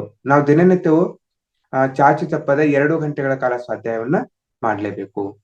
ನೋಡ್ರಿ ಮಾಸ್ಟರ್ಸ್, 2 ಗಂಟೆಗಳ ಕಾಲ ನಾವು ಅಂದ್ರೆ ನಮ್ಮ ಇಲ್ಲಿ ಈ ಒಂದು 24 ಗಂಟೆಗಳಲ್ಲಿ ನಾವು ಹಗಲು 12 ತಾಸು ಮತ್ತು ರಾತ್ರಿ 12 ತಾಸು, ಹಗಲು 12 ತಾಸು ನಮ್ಮ ಪ್ರಾಪಂಚಿಕ ಜೀವನಕ್ಕೆ ಬಳಸಿದ್ರೆ, ಮತ್ತೆ ರಾತ್ರಿಯ 12 ತಾಸನ್ನ ಏನ್ ಹೇಳ್ತಾರೆ ಇಲ್ಲಿ ಅವರು, ನಿಮ್ಮ ಆಧ್ಯಾತ್ಮಿಕತೆಯಾಗಿ ಬಳಸ್ಕೊಳ್ರಿ. ಧ್ಯಾನ ಮಾಡ್ರಿ, ಆಮೇಲೆ ಸ್ವಾಧ್ಯಾಯಗಳನ್ನ ಮಾಡ್ರಿ, ಆಮೇಲೆ ಮತ್ತೆ ಈ ರೀತಿಯಾಗಿರ್ತಕ್ಕಂಥ ಸತ್ಸಂಗಗಳನ್ನ ಮಾಡ್ರಿ. ಅಂದ್ರೆ ನಿಮ್ಮ ಸಮಯವನ್ನ ಒಳ್ಳೇದಕ್ಕೆ ವಿನಿಯೋಗಿಸ್ಕೊಳ್ರಿ ಅಂತ ಹೇಳ್ತಾರೆ ಅವರು. ಆ ಒಂದು ನಿಟ್ಟಿನಲ್ಲಿ ನಾವು ದಿನನಿತ್ಯ 2 ಗಂಟೆಗಳ ಕಾಲ ಸ್ವಾಧ್ಯಾಯವನ್ನ ಮಾಡ್ಲೇಬೇಕು. ಆಮೇಲೆ ಇಲ್ಲಿ ಇವತ್ತು ಎಷ್ಟೋ ಪುಸ್ತಕಗಳು ಇದರಲ್ಲಿ ಮಾರುಕಟ್ಟೆಯಲ್ಲಿ ಬಂದಿದ್ದಾವೆ ಮಾಸ್ಟರ್ಸ್. ಇಲ್ಲಿ ಈ PSSM ಚಳವಳಿಗೆ ಸಂಬಂಧಪಟ್ಟಂತ ಎಷ್ಟೋ ಪುಸ್ತಕಗಳನ್ನ ನಾವು ನೋಡ್ತಾ ಇರ್ತೇವೆ. ಆಮೇಲೆ ಅದರಲ್ಲಿ ಈ ಪುಸ್ತಕಗಳ ಒಂದು ಜನನ ಯಾವ ರೀತಿಯಾಗಿ ಆಗುತ್ತೆ ನೋಡ್ರಿ ಮಾಸ್ಟರ್ಸ್. ಪುಸ್ತಕಗಳು ಇವು ಉನ್ನತ ಮಟ್ಟದ ವಿಚಾರಗಳು. ಒಬ್ಬ ಉನ್ನತ ತತ್ವಜ್ಞಾನಿಗೆ, ಒಬ್ಬ ಜ್ಞಾನಿಗೆ ಬಂದಿರತಕ್ಕಂತ ವಿಚಾರಧಾರೆಗಳನ್ನ ಏನ್ ಮಾಡ್ತಾರೆ ಮಾಸ್ಟರ್ಸ್, ಒಂದು ಪುಸ್ತಕದ ರೂಪದಲ್ಲಿ ಅದನ್ನ ಬರೆದಿರ್ತಾರೆ. ಅಂದ್ರೆ ಅವರಿಗೆ ತಿಳಿದಿರ್ತಕ್ಕಂತ ಅನುಭವಗಳು ಏನಾಗಬೇಕು, ಮತ್ತೆ ಬೇರೆಯವರಿಗೆ ಪ್ರೇರಣೆ ಆಗಬೇಕು. ನೋಡ್ರಿ, ಇವತ್ತು ಪುಸ್ತಕಗಳು ಇವೆ ಅನ್ನೋದ್ರಿಂದ ನಾವು ಪುಸ್ತಕಗಳನ್ನ ಓದ್ಕೊಳ್ಳಿಕ್ಕೆ ಸಾಧ್ಯ ಮಾಸ್ಟರ್ಸ್. ಪುಸ್ತಕಗಳನ್ನ ಓದಿ ಅದರಿಂದ ಜ್ಞಾನವನ್ನ ಪಡೆದುಕೊಳ್ಳಿಕ್ಕೆ ಸಾಧ್ಯ. ಆಮೇಲೆ ನಮ್ಮ ಜೀವನ ನೋಡ್ರಿ ಮಾಸ್ಟರ್, ಸಾಕಷ್ಟು ನಮ್ಮ ಜೀವನ ಬಹಳಷ್ಟು ಒಂದು ಕಡಿಮೆ ಸಮಯ ಅಂತ ಹೇಳ್ಬೋದು ನಾವು. ಅಂದ್ರೆ ನಮ್ಮ ಜೀವಿತಾವಧಿ ಎಷ್ಟು, ಒಂದು 70 ವರ್ಷ ಅಥವಾ ಒಂದು 80 ವರ್ಷ ಅಂತ ತಿಳ್ಬೋದು ಮಾಸ್ಟರ್ಸ್. ಇಲ್ಲಾಂದ್ರೆ ಒಂದು 60 ವರ್ಷ. ಈ ಒಂದು ಕಡಿಮೆ ಸಮಯದಲ್ಲಿ ನೋಡ್ರಿ ಎಷ್ಟೋ ಸಮಯವನ್ನ ನಾವು ನಮ್ಮ ವಿದ್ಯಾರ್ಥಿ ಜೀವನದಲ್ಲಿ ಕಳೆದಿರ್ತೇವೆ. ಆಮೇಲೆ ಈ ಒಂದು ಆಧ್ಯಾತ್ಮಿಕತೆ ಗೊತ್ತಿರೋದಿಲ್ಲ. ಆಮೇಲೆ ಹಾಗಾಗಿ ನಾವು ಪ್ರಪಂಚದಲ್ಲಿನೇ, ಸಂಸಾರದಲ್ಲಿನೇ ಕಳೆದಿರ್ತೇವೆ. ಹಾಗಾಗಿ ನಮಗೆ ಎಷ್ಟೋ ಅನುಭವಗಳು ಈ ಒಂದೇ ಒಂದು ಜೀವನದಲ್ಲಿ ನಾವು ಪಡೆದುಕೊಳ್ಳಿಕ್ಕೆ ಸಾಧ್ಯ ಇಲ್ಲ. ಆಮೇಲೆ ಆ ಎಲ್ಲಾ ಒಳ್ಳೆಯ ಅನುಭವಗಳು ನೋಡ್ರಿ, ಬೇರೆ ಬೇರೆ ಗ್ರೇಟ್ ಮಾಸ್ಟರ್ಸ್, ಬೇರೆ ಬೇರೆ ತತ್ವಜ್ಞಾನಿಗಳು, ಅವರೆಲ್ಲಾ ಅನುಭವಗಳನ್ನ ನಾವು ಪುಸ್ತಕಗಳ ಮುಖಾಂತರ ತಿಳಿದುಕೊಳ್ಳಬಹುದು ಮಾಸ್ಟರ್ಸ್. ಅಂದ್ರೆ ನೋಡ್ರಿ, ಎಷ್ಟೋ ಋಷಿಮುನಿಗಳು ಬರೆದಿರ್ತಕ್ಕಂಥ ಜ್ಞಾನವನ್ನ ಇವತ್ತು ನಾವು ವೇದಗಳು, ಆಮೇಲೆ ಉಪನಿಷತ್ತುಗಳನ್ನ ನೋಡ್ತೇವೆ. ಅದೇ ರೀತಿಯಾಗಿ ಮಹಾನ್ ಕಾವ್ಯಗಳನ್ನ ನೋಡ್ತಾ ಇರ್ತೇವೆ. ಮಹಾಭಾರತ ಆಗಿರ್ಲಿ, ರಾಮಾಯಣ, ಭಗವದ್ಗೀತೆ, ಈ ರೀತಿಯಾಗಿರ್ತಕ್ಕಂಥ ಅನೇಕ ಪುಸ್ತಕಗಳು, ಆಮೇಲೆ ಧರ್ಮ ಗ್ರಂಥಗಳು, ಬೈಬಲ್ ಆಗಿರ್ಬೋದು, ಕುರಾನ್ ಆಗಿರ್ಬೋದು, ಈ ರೀತಿ ಅನೇಕ ಧರ್ಮ ಗ್ರಂಥಗಳು ಅವು ತತ್ವಜ್ಞಾನಿಗಳು ಬರೆದಿರ್ತಕ್ಕಂಥದ್ದು. ಆಮೇಲೆ ಅವು ಅವರ ಒಂದು ಅನುಭವದ ಸಾರ, ಜ್ಞಾನದ ತಿಳುವಳಿಕೆ. ಆಮೇಲೆ ಆ ಪುಸ್ತಕಗಳನ್ನ ನಾವು ಓದಿದಾಗ ಆ ಅನುಭವವನ್ನ ನಾವು ಹೊಂದಲಿಕ್ಕೆ ಸಾಧ್ಯ ಆಗುತ್ತದೆ. ಆಮೇಲೆ ಇಲ್ಲಿ ಈ ಒಂದು PSSM ಮೂವ್ಮೆಂಟ್ ನ ಒಂದು ಭಗವದ್ಗೀತೆ ಅಂತ ನಾವು ತುಳಸಿದಳ ಪುಸ್ತಕಗಳನ್ನ ನೋಡ್ತಾ ಇರ್ತೀವಿ ಮಾಸ್ಟರ್ಸ್. ಪತ್ರಿ ಸರ್ ಅವರು ಬರೆದಿರ್ತಕ್ಕಂಥ ತುಳಸಿದಳ ಪುಸ್ತಕ. ಅಲ್ಲಿ ಪುಸ್ತಕಗಳ ಜನನ ಯಾವ ರೀತಿಯಾಗಿ ಆಗುತ್ತೆ ಅಂದ್ರೆ ನೋಡಿ, ಅಂದ್ರೆ ಯಾವ ರೀತಿಯಾಗಿರ್ತಕ್ಕಂಥ ವಿಚಾರಗಳು ಪತ್ರಿ ಸರ್ ಅವ್ರಿಗೆ ಬಂದಿರಬಹುದು ಮಾಸ್ಟರ್ಸ್. ಒಂದ್ಸಲ ಏನ್ ಮಾಡಿದ್ರು ಪತ್ರಿ ಸರ್ ಅವರು, ಇದಕ್ಕೆ ಹೋಗ್ತಾ ಇದ್ರು ಮಾಸ್ಟರ್ಸ್. ಅಂದ್ರೆ ತಿರುಪತಿಯಿಂದ ಪಿಲೋರಿಗೆ ಪ್ರಯಾಣಕ್ಕೆ ಹೋಗ್ತಾ ಇದ್ರು. ಹೋಗುವಾಗ ಅವ್ರಿಗೆ ಪ್ರತಿ ಕ್ಷಣಾನು ಅವ್ರ ದೇಹದ ಪ್ರತಿ ಕಣಕಣಾನು ಧ್ಯಾನದ ಬಗ್ಗೆನೆ ವಿಚಾರ ಮಾಡ್ತಾ ಇತ್ತು. ಆಮೇಲೆ ತಮ್ಮ ಪಿರಮಿಡ್ ಮಾಸ್ಟರ್ಸ್ ಬಗ್ಗೆನೆ ಅವರು ವಿಚಾರವನ್ನ ಮಾಡ್ತಾ ಇದ್ರು. ಆಮೇಲೆ ಈಗಾಗಲೇ ಅವರು ಸಾಕಷ್ಟು ಪುಸ್ತಕಗಳನ್ನ ಓದಿದಂತವ್ರು. ಅಂದ್ರೆ ಸುಮಾರು ಇದು 1996 ಒಂದು ಘಟನೆ. ಸಾಕಷ್ಟು ಪುಸ್ತಕಗಳನ್ನ ಓದ್ಕೊಂಡಿದ್ರು. ಆಮೇಲೆ ಎಲ್ಲಾ ಧರ್ಮದ ಸಾರಗಳನ್ನ ಅವರು ತಿಳಿದುಕೊಂಡಿದ್ರು. ಆಮೇಲೆ ಎಲ್ಲಾ ಧರ್ಮದ ಸಾರಗಳಲ್ಲಿ ಸಹಿತ ಏನಿದೆ ಮಾಸ್ಟರ್ಸ್, ಪ್ರತಿಯೊಂದು ಧರ್ಮಗಳಲ್ಲೂ ಸಹಿತ ಹೆಚ್ಚು ಕಡಿಮೆ, ಮೇಲು ಕೀಳು ಅಂತಕ್ಕಂಥದ್ದನ್ನು ನಾವು ನೋಡ್ತಾನೆ ಇರ್ತೇವೆ. ಯಾವುದೇ ಧರ್ಮವನ್ನು ತೆಗೆದುಕೊಳ್ರಿ, ಆ ಧರ್ಮದಲ್ಲೂ ಸಹಿತ ನಾವು ಒಳಪಂಗಡಗಳನ್ನ ನೋಡ್ತಾ ಇರ್ತೇವೆ. ಈ ರೀತಿಯಾಗಿ ಪತ್ರಿ ಸರ್ ಅವರು ಏನ್ ವಿಚಾರ ಮಾಡ್ತಾರೆ ಅಂದ್ರೆ, ಪ್ರತಿಯೊಂದು ಧರ್ಮವನ್ನ ತಿಳಿದುಕೊಂಡಿರ್ತಕ್ಕವರು ಅಲ್ಲಿಯೂ ಸಹಿತ ಬೇರೆ ಬೇರೆ ಹೆಚ್ಚು ಕಡಿಮೆ, ಆಮೇಲೆ ಯಾವುದು ಮೇಲು ಕೀಳು ಅಂತಕ್ಕಂಥ ಭಾವನೆ ಇದೆ. ಈಗ ನಾವು ಜೈನ ಧರ್ಮವನ್ನು ಉದಾಹರಣೆಯಾಗಿ ತೆಗೆದುಕೊಂಡಾಗ ಅಲ್ಲಿ ಶ್ವೇತಾಂಬರರು ಮತ್ತು ದಿಗಂಬರರು ಅವ್ರಲ್ಲೇನು ಪರಸ್ಪರ ಏನ್ ಹೇಳ್ಕೊಳ್ತಾರೆ, ಅವರು ಶ್ವೇತಾಂಬರರು ಶ್ರೇಷ್ಠರು, ದಿಗಂಬರು ಕನಿಷ್ಠರು, ಅಥವಾ ದಿಗಂಬರು ಶ್ರೇಷ್ಠರು, ಇವರು ಕನಿಷ್ಠರು. ಅದೇ ರೀತಿಯಾಗಿ ಬೌದ್ಧ ಧರ್ಮವನ್ನು ತೆಗೆದುಕೊಂಡಾಗ ಮಹಾಯಾನ ಮತ್ತು ಹೀನಾಯನ, ಅಲ್ಲೂ ಸಹಿತ ಶ್ರೇಷ್ಠತೆ ಮತ್ತು ಕನಿಷ್ಠತೆ ಬಗ್ಗೆ. ಮುಸ್ಲಿಂ ಧರ್ಮವನ್ನು ತೆಗೆದುಕೊಂಡಾಗ ಸಿಯಾ ಮತ್ತು ಸುನ್ಯ ಅಂತಕ್ಕಂಥದ್ದು. ಅದೇ ರೀತಿಯಾಗಿ ಕ್ರೈಸ್ತ ಧರ್ಮವನ್ನು ತೆಗೆದುಕೊಂಡಾಗ ಯಾವುದು ಕೆಥೋಲಿಕ್ ಮತ್ತು ರೋಮನ್ರು ಅಂತಕ್ಕಂಥದ್ದು. ಈ ರೀತಿಯಾಗಿ ಅನೇಕ ಒಳಪಂಗಡಗಳು ತಮ್ಮಲ್ಲೇನೆ ಏನಿದೆ ಮಾಸ್ಟರ್ಸ್ ಹೆಚ್ಚು ಕಡಿಮೆ ಅಂತಕ್ಕಂಥ ಭಾವನೆ. ಪತ್ರಿ ಸರ್ ಅವರು ಅದನ್ನೆಲ್ಲ ತಿಳಿದುಕೊಂಡಿದ್ರು. ಆದ್ರೆ ನಮ್ಮ ಪಿರಮಿಡ್ ಮಾಸ್ಟರ್ಸ್ಗೆ ಇಂಥ ಯಾವುದೇ ಧರ್ಮ ಇರಬಾರದು. ನಮ್ಮ ಪಿರಮಿಡ್ ಮಾಸ್ಟರ್ಸ್ಗೆ ಏನಿರ್ಬೇಕು, ಒಂದೇ ಒಂದು ಧರ್ಮ ಇರಬೇಕು. ಅದೇ ಒಂದು ಅಂದ್ರೆ ಎಲ್ಲಾ ಧರ್ಮದ ಸಾರಗಳನ್ನ ಒಳಗೊಂಡಿರ್ತಕ್ಕಂಥ ಒಂದು ಧರ್ಮ ಇರಬೇಕು. ಅದು ತುಳಸಿದಳ ಧರ್ಮವಾಗಿರ್ಬೇಕು ಅಂತ ಹೇಳ್ತಿರ್ತೀವಿ ಮಾಸ್ಟರ್ಸ್. ಅಂದ್ರೆ ನೋಡ್ರಿ, ಅಂದ್ರೆ ಆ ಒಂದು ಸಮಯದಲ್ಲಿ ಅವ್ರು ಏನ್ ವಿಚಾರ ಮಾಡ್ತಾ ಇದ್ರು ನಮ್ಮ ಧ್ಯಾನಿಗಳ ಬಗ್ಗೆ, ಪಿರಮಿಡ್ ಮಾಸ್ಟರ್ಸ್ ಬಗ್ಗೆ, ಎಲ್ಲಾ ಧರ್ಮಗಳನ್ನ ಮೀರಿದಂತ ಒಂದು ಧರ್ಮವನ್ನ ನಮಗೆ ಅವ್ರು ಕೊಟ್ರು. ಯಾವ ಧರ್ಮ ಅಂದ್ರೆ ನಮ್ಮ ಎಲ್ಲಾ ಪಿರಮಿಡ್ ಮಾಸ್ಟರ್ಸ್, ನಮ್ಮ ಎಲ್ಲಾ ಧ್ಯಾನಿಗಳ ಧರ್ಮ ಯಾವುದು? ತುಳಸಿದಳ ಧರ್ಮ. ಅಂದ್ರೆ ನಾವ್ ಎಲ್ಲಾ ಧರ್ಮಕ್ಕೆ ಸಂಬಂಧಪಟ್ಟದ್ದು. ಯಾವ ಧರ್ಮದಲ್ಲಿ ನೋಡ್ರಿ ಒಳ್ಳೆತನ ಇದೆ ನೋಡ್ರಿ, ಅಂದ್ರೆ ಎಲ್ಲಾ ಒಳ್ಳೆಯದಕ್ಕೆ ನಾವು ಸಂಬಂಧಪಟ್ಟಿರ್ತವ್ರು. ಅದಕ್ಕಾಗಿನೇ ಅವ್ರ ಏನ್ ಮಾಡಿದ್ರು ಅಂದ್ರೆ ತುಳಸಿದಳ ಪುಸ್ತಕ 1 ಮತ್ತು ತುಳಸಿದಳ ಭಾಗ 2 ಅಂತಕ್ಕಂಥ 2 ಪುಸ್ತಕಗಳನ್ನ ಏನ್ ಮಾಡಿದ್ರು ಮಾಸ್ಟರ್ಸ್, ಅವರು ಬರೆದ್ರು ಮಾಸ್ಟರ್ಸ್. ಆಮೇಲೆ ಆ ಪುಸ್ತಕಗಳನ್ನ ಪ್ರತಿಯೊಬ್ರು ಸಹ ನೀವು ಓದಿರ್ತೀರಿ. ಆಮೇಲೆ ಓದಿದಾಗ ಆ ಪುಸ್ತಕಗಳಲ್ಲಿ ಎಲ್ಲಾ ಧರ್ಮದ ಮಹಾನುಭಾವರು ಒಂದು ವಿಚಾರಗಳನ್ನ ನಾವು ನೋಡ್ತಾ ಇರ್ತೀವಿ. ಅಲ್ಲಿ ಮುಸ್ಲಿಂ ಧರ್ಮ, ಆಮೇಲೆ ಕ್ರಿಸ್ತ ಧರ್ಮ ಆಗಿರ್ಲಿ, ಹಿಂದೂ ಧರ್ಮ, ಬೌದ್ಧ, ಜೈನ, ಯಾವುದೇ ಧರ್ಮ ಆಗಿರ್ಲಿ, ಅದು ಆ ಎಲ್ಲಾ ಧರ್ಮದ ಮಹಾನುಭಾವರ ಸಂದೇಶಗಳನ್ನ ಆ ಪುಸ್ತಕಗಳಲ್ಲಿ ನಾವು ನೋಡ್ತಾ ಇರ್ತೇವೆ. ಅಂದ್ರೆ ಇದು ಸರ್ವ ಧರ್ಮ ಅಂತ ನಾವು ಹೇಳ್ಬಹುದು. ಆಮೇಲೆ ಆ ಪುಸ್ತಕಗಳನ್ನ ನಾವು ಓದುತ್ತಾ ಹೋದಂತೆ, ನೋಡ್ರಿ, ಯಾವುದೇ ಒಂದು ಪುಸ್ತಕ ತೆಗೆದುಕೊಳ್ರಿ ಮಾಸ್ಟರ್ಸ್, ಆ ಪುಸ್ತಕಗಳನ್ನ ಓದುತ್ತಾ ಹೋದಂತೆ ನಮ್ಮ ಏನಾಗುತ್ತೆ ಮಾಸ್ಟರ್ಸ್, ನಮ್ಮ ಜ್ಞಾನ ವಿಕಾಸ ಆಗ್ತಾ ಹೋಗುತ್ತೆ. ಅಲ್ಲಿ ನೋಡ್ರಿ, ಕೇವಲ ಒಂದೊಂದು ಸಣ್ಣ ಸಣ್ಣ ಅಧ್ಯಾಯಗಳನ್ನ ನಾವು ನೋಡ್ತಾ ಇರ್ತೇವೆ ತುಳಸಿದಳ ಪುಸ್ತಕದಲ್ಲಿ. ಆಮೇಲೆ ಅವು ಸಣ್ಣ ಸಣ್ಣ ಒಂದೊಂದು ಅಧ್ಯಾಯಗಳು ಅವು ಸಾಕಷ್ಟು ಒಂದು ಸಾಗರದಷ್ಟು ಅರ್ಥವನ್ನ ಹೊಂದಿದ್ದೇವೆ ಮಾಸ್ಟರ್ಸ್. ಅವು ಚಿಕ್ಕ ಚಿಕ್ಕ ಅಧ್ಯಾಯಗಳಾದ್ರೂ ಸಹಿತ ನಮಗೆ ಸಾಕಷ್ಟು ಒಂದು ನಮ್ಮಲ್ಲಿ ಒಂದು ಅನ್ವೇಷಣೆಯನ್ನು ಮಾಡ್ಕೊಳ್ಳಿಕ್ಕೆ ನಮಗೆ ಅವು ಅವಕಾಶವನ್ನ ಮಾಡ್ಕೊಡ್ತಾ ಇರ್ತವೆ. ಉದಾಹರಣೆಗೆ ಅಲ್ಲಿ ಬರ್ತಕ್ಕಂತ ಲೋಬ್ಸಾಂಗ್ ರಾಂಪ ಆಗಿರ್ಲಿ, ಆಮೇಲೆ ಶೇಖ್ ಮಾಸ್ಟರ್ಸ್ ಆಗಿರ್ಲಿ, ಆಮೇಲೆ ಲಿಂಡಾ ಗುಡ್ಮ್ಯಾನ್, ಈ ರೀತಿಯಾಗಿ ಅನೇಕ ಮಾಸ್ಟರ್ಸ್ ಹೆಸರು ನಮ್ಗೆ ಗೊತ್ತಿರುತ್ತಲ್ಲ ಮಾಸ್ಟರ್ಸ್. ಕೇವಲ ನಾವು ಆಧ್ಯಾತ್ಮಿಕತೆ ಅಂದ್ರೆ ಏನ್ ತಿಳ್ಕೊಂಡಿದ್ದು ಮಾಸ್ಟರ್ಸ್, ಈ ಒಂದು ಧ್ಯಾನ ಮಾರ್ಗಕ್ಕೆ ಬರೋದಕ್ಕಿಂತ ಮುಂಚೆ ಕೇವಲ ಪುರಾಣ ಪುಣ್ಯ ಕಥೆಗಳು ಅಥವಾ ದೇವಸ್ಥಾನಗಳಿಗೆ ಹೋಗೋದು, ಪುಣ್ಯ ಕ್ಷೇತ್ರಗಳಿಗೆ ಹೋಗೋದು ಅಷ್ಟೇ ಆಧ್ಯಾತ್ಮಿಕತೆ ಅಂತ ನಾವು ನಮ್ಮ ತಪ್ಪು ತಿಳುವಳಿಕೆ ಇತ್ತು ಮಾಸ್ಟರ್ಸ್. ಆದ್ರೆ ಇಲ್ಲಿ ಈ ಪುಸ್ತಕಗಳನ್ನ ಓದೋದ್ರಿಂದ ನಮ್ಮ ಜ್ಞಾನ ಏನಾಗುತ್ತೆ ಮಾಸ್ಟರ್ಸ್, ಬಹಳಷ್ಟು ವಿಕಾಸವಾಗ್ತಾ ಹೋಗುತ್ತೆ. ಇಲ್ಲಿ ಸೇತ್ ಮಾಸ್ಟರ್ಸ್ ಯಾರು, ಆಮೇಲೆ ಅವಾಗ ಆ ಒಂದು ಅಧ್ಯಾಯದಲ್ಲಿ ಆ ಒಂದು ಹೆಸರನ್ನ ನಾವು ನೋಡಿದಾಗ ಏನ್ ಮಾಡ್ತೇವೆ, ಆ ಸೇತ್ ಮಾಸ್ಟರ್ಸ್ ಬಗ್ಗೆ ನಾವು ಸರ್ಚ್ ಮಾಡ್ತೇವೆ ಮಾಸ್ಟರ್ಸ್, ಗೂಗಲ್ದಲ್ಲಿ ಸರ್ಚ್ ಮಾಡ್ತೇವೆ. ಆಮೇಲೆ ಅವರ ಜ್ಞಾನವನ್ನ ನಾವು ತಿಳಿದುಕೊಳ್ತೇವೆ. ಅಂದ್ರೆ ಈ ರೀತಿಯಾಗಿ ನಮ್ಮಲ್ಲಿ ನಮ್ಮ ಒಳಗಿನ ವಿದ್ಯಾರ್ಥಿ ಜಾಗೃತ ಆಗ್ಲಿಕ್ಕೆ ಈ ಸ್ವಾಧ್ಯಾಯದ ಪುಸ್ತಕಗಳು ಬಹಳಷ್ಟು ನಮಗೆ ಏನ್ ಕೊಡ್ತಾವೆ ಮಾಸ್ಟರ್ಸ್, ಒಂದು ನಮ್ಗೆ ಪ್ರೇರೇಪಣೆಯನ್ನ ಕೊಡ್ತಾ ಹೋಗ್ತವೆ.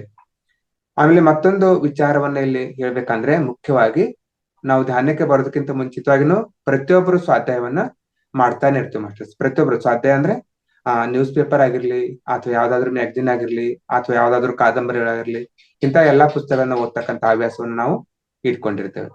ಆಮೇಲೆ ಅಲ್ಲಿ ಆ ಪುಸ್ತಕಗಳಿಗೆ ಮತ್ತು ನಮಗೆ ಬರೀ ನಾವು ಓದೋದು ಮತ್ತು ಮಾಹಿತಿಯನ್ನು ಸಂಗ್ರಹಿಸೋದು ಅಷ್ಟೇ ಮಾಡ್ತಾ ಇರ್ತೀವಿ ಮಾಸ್ಟರ್ಸ್.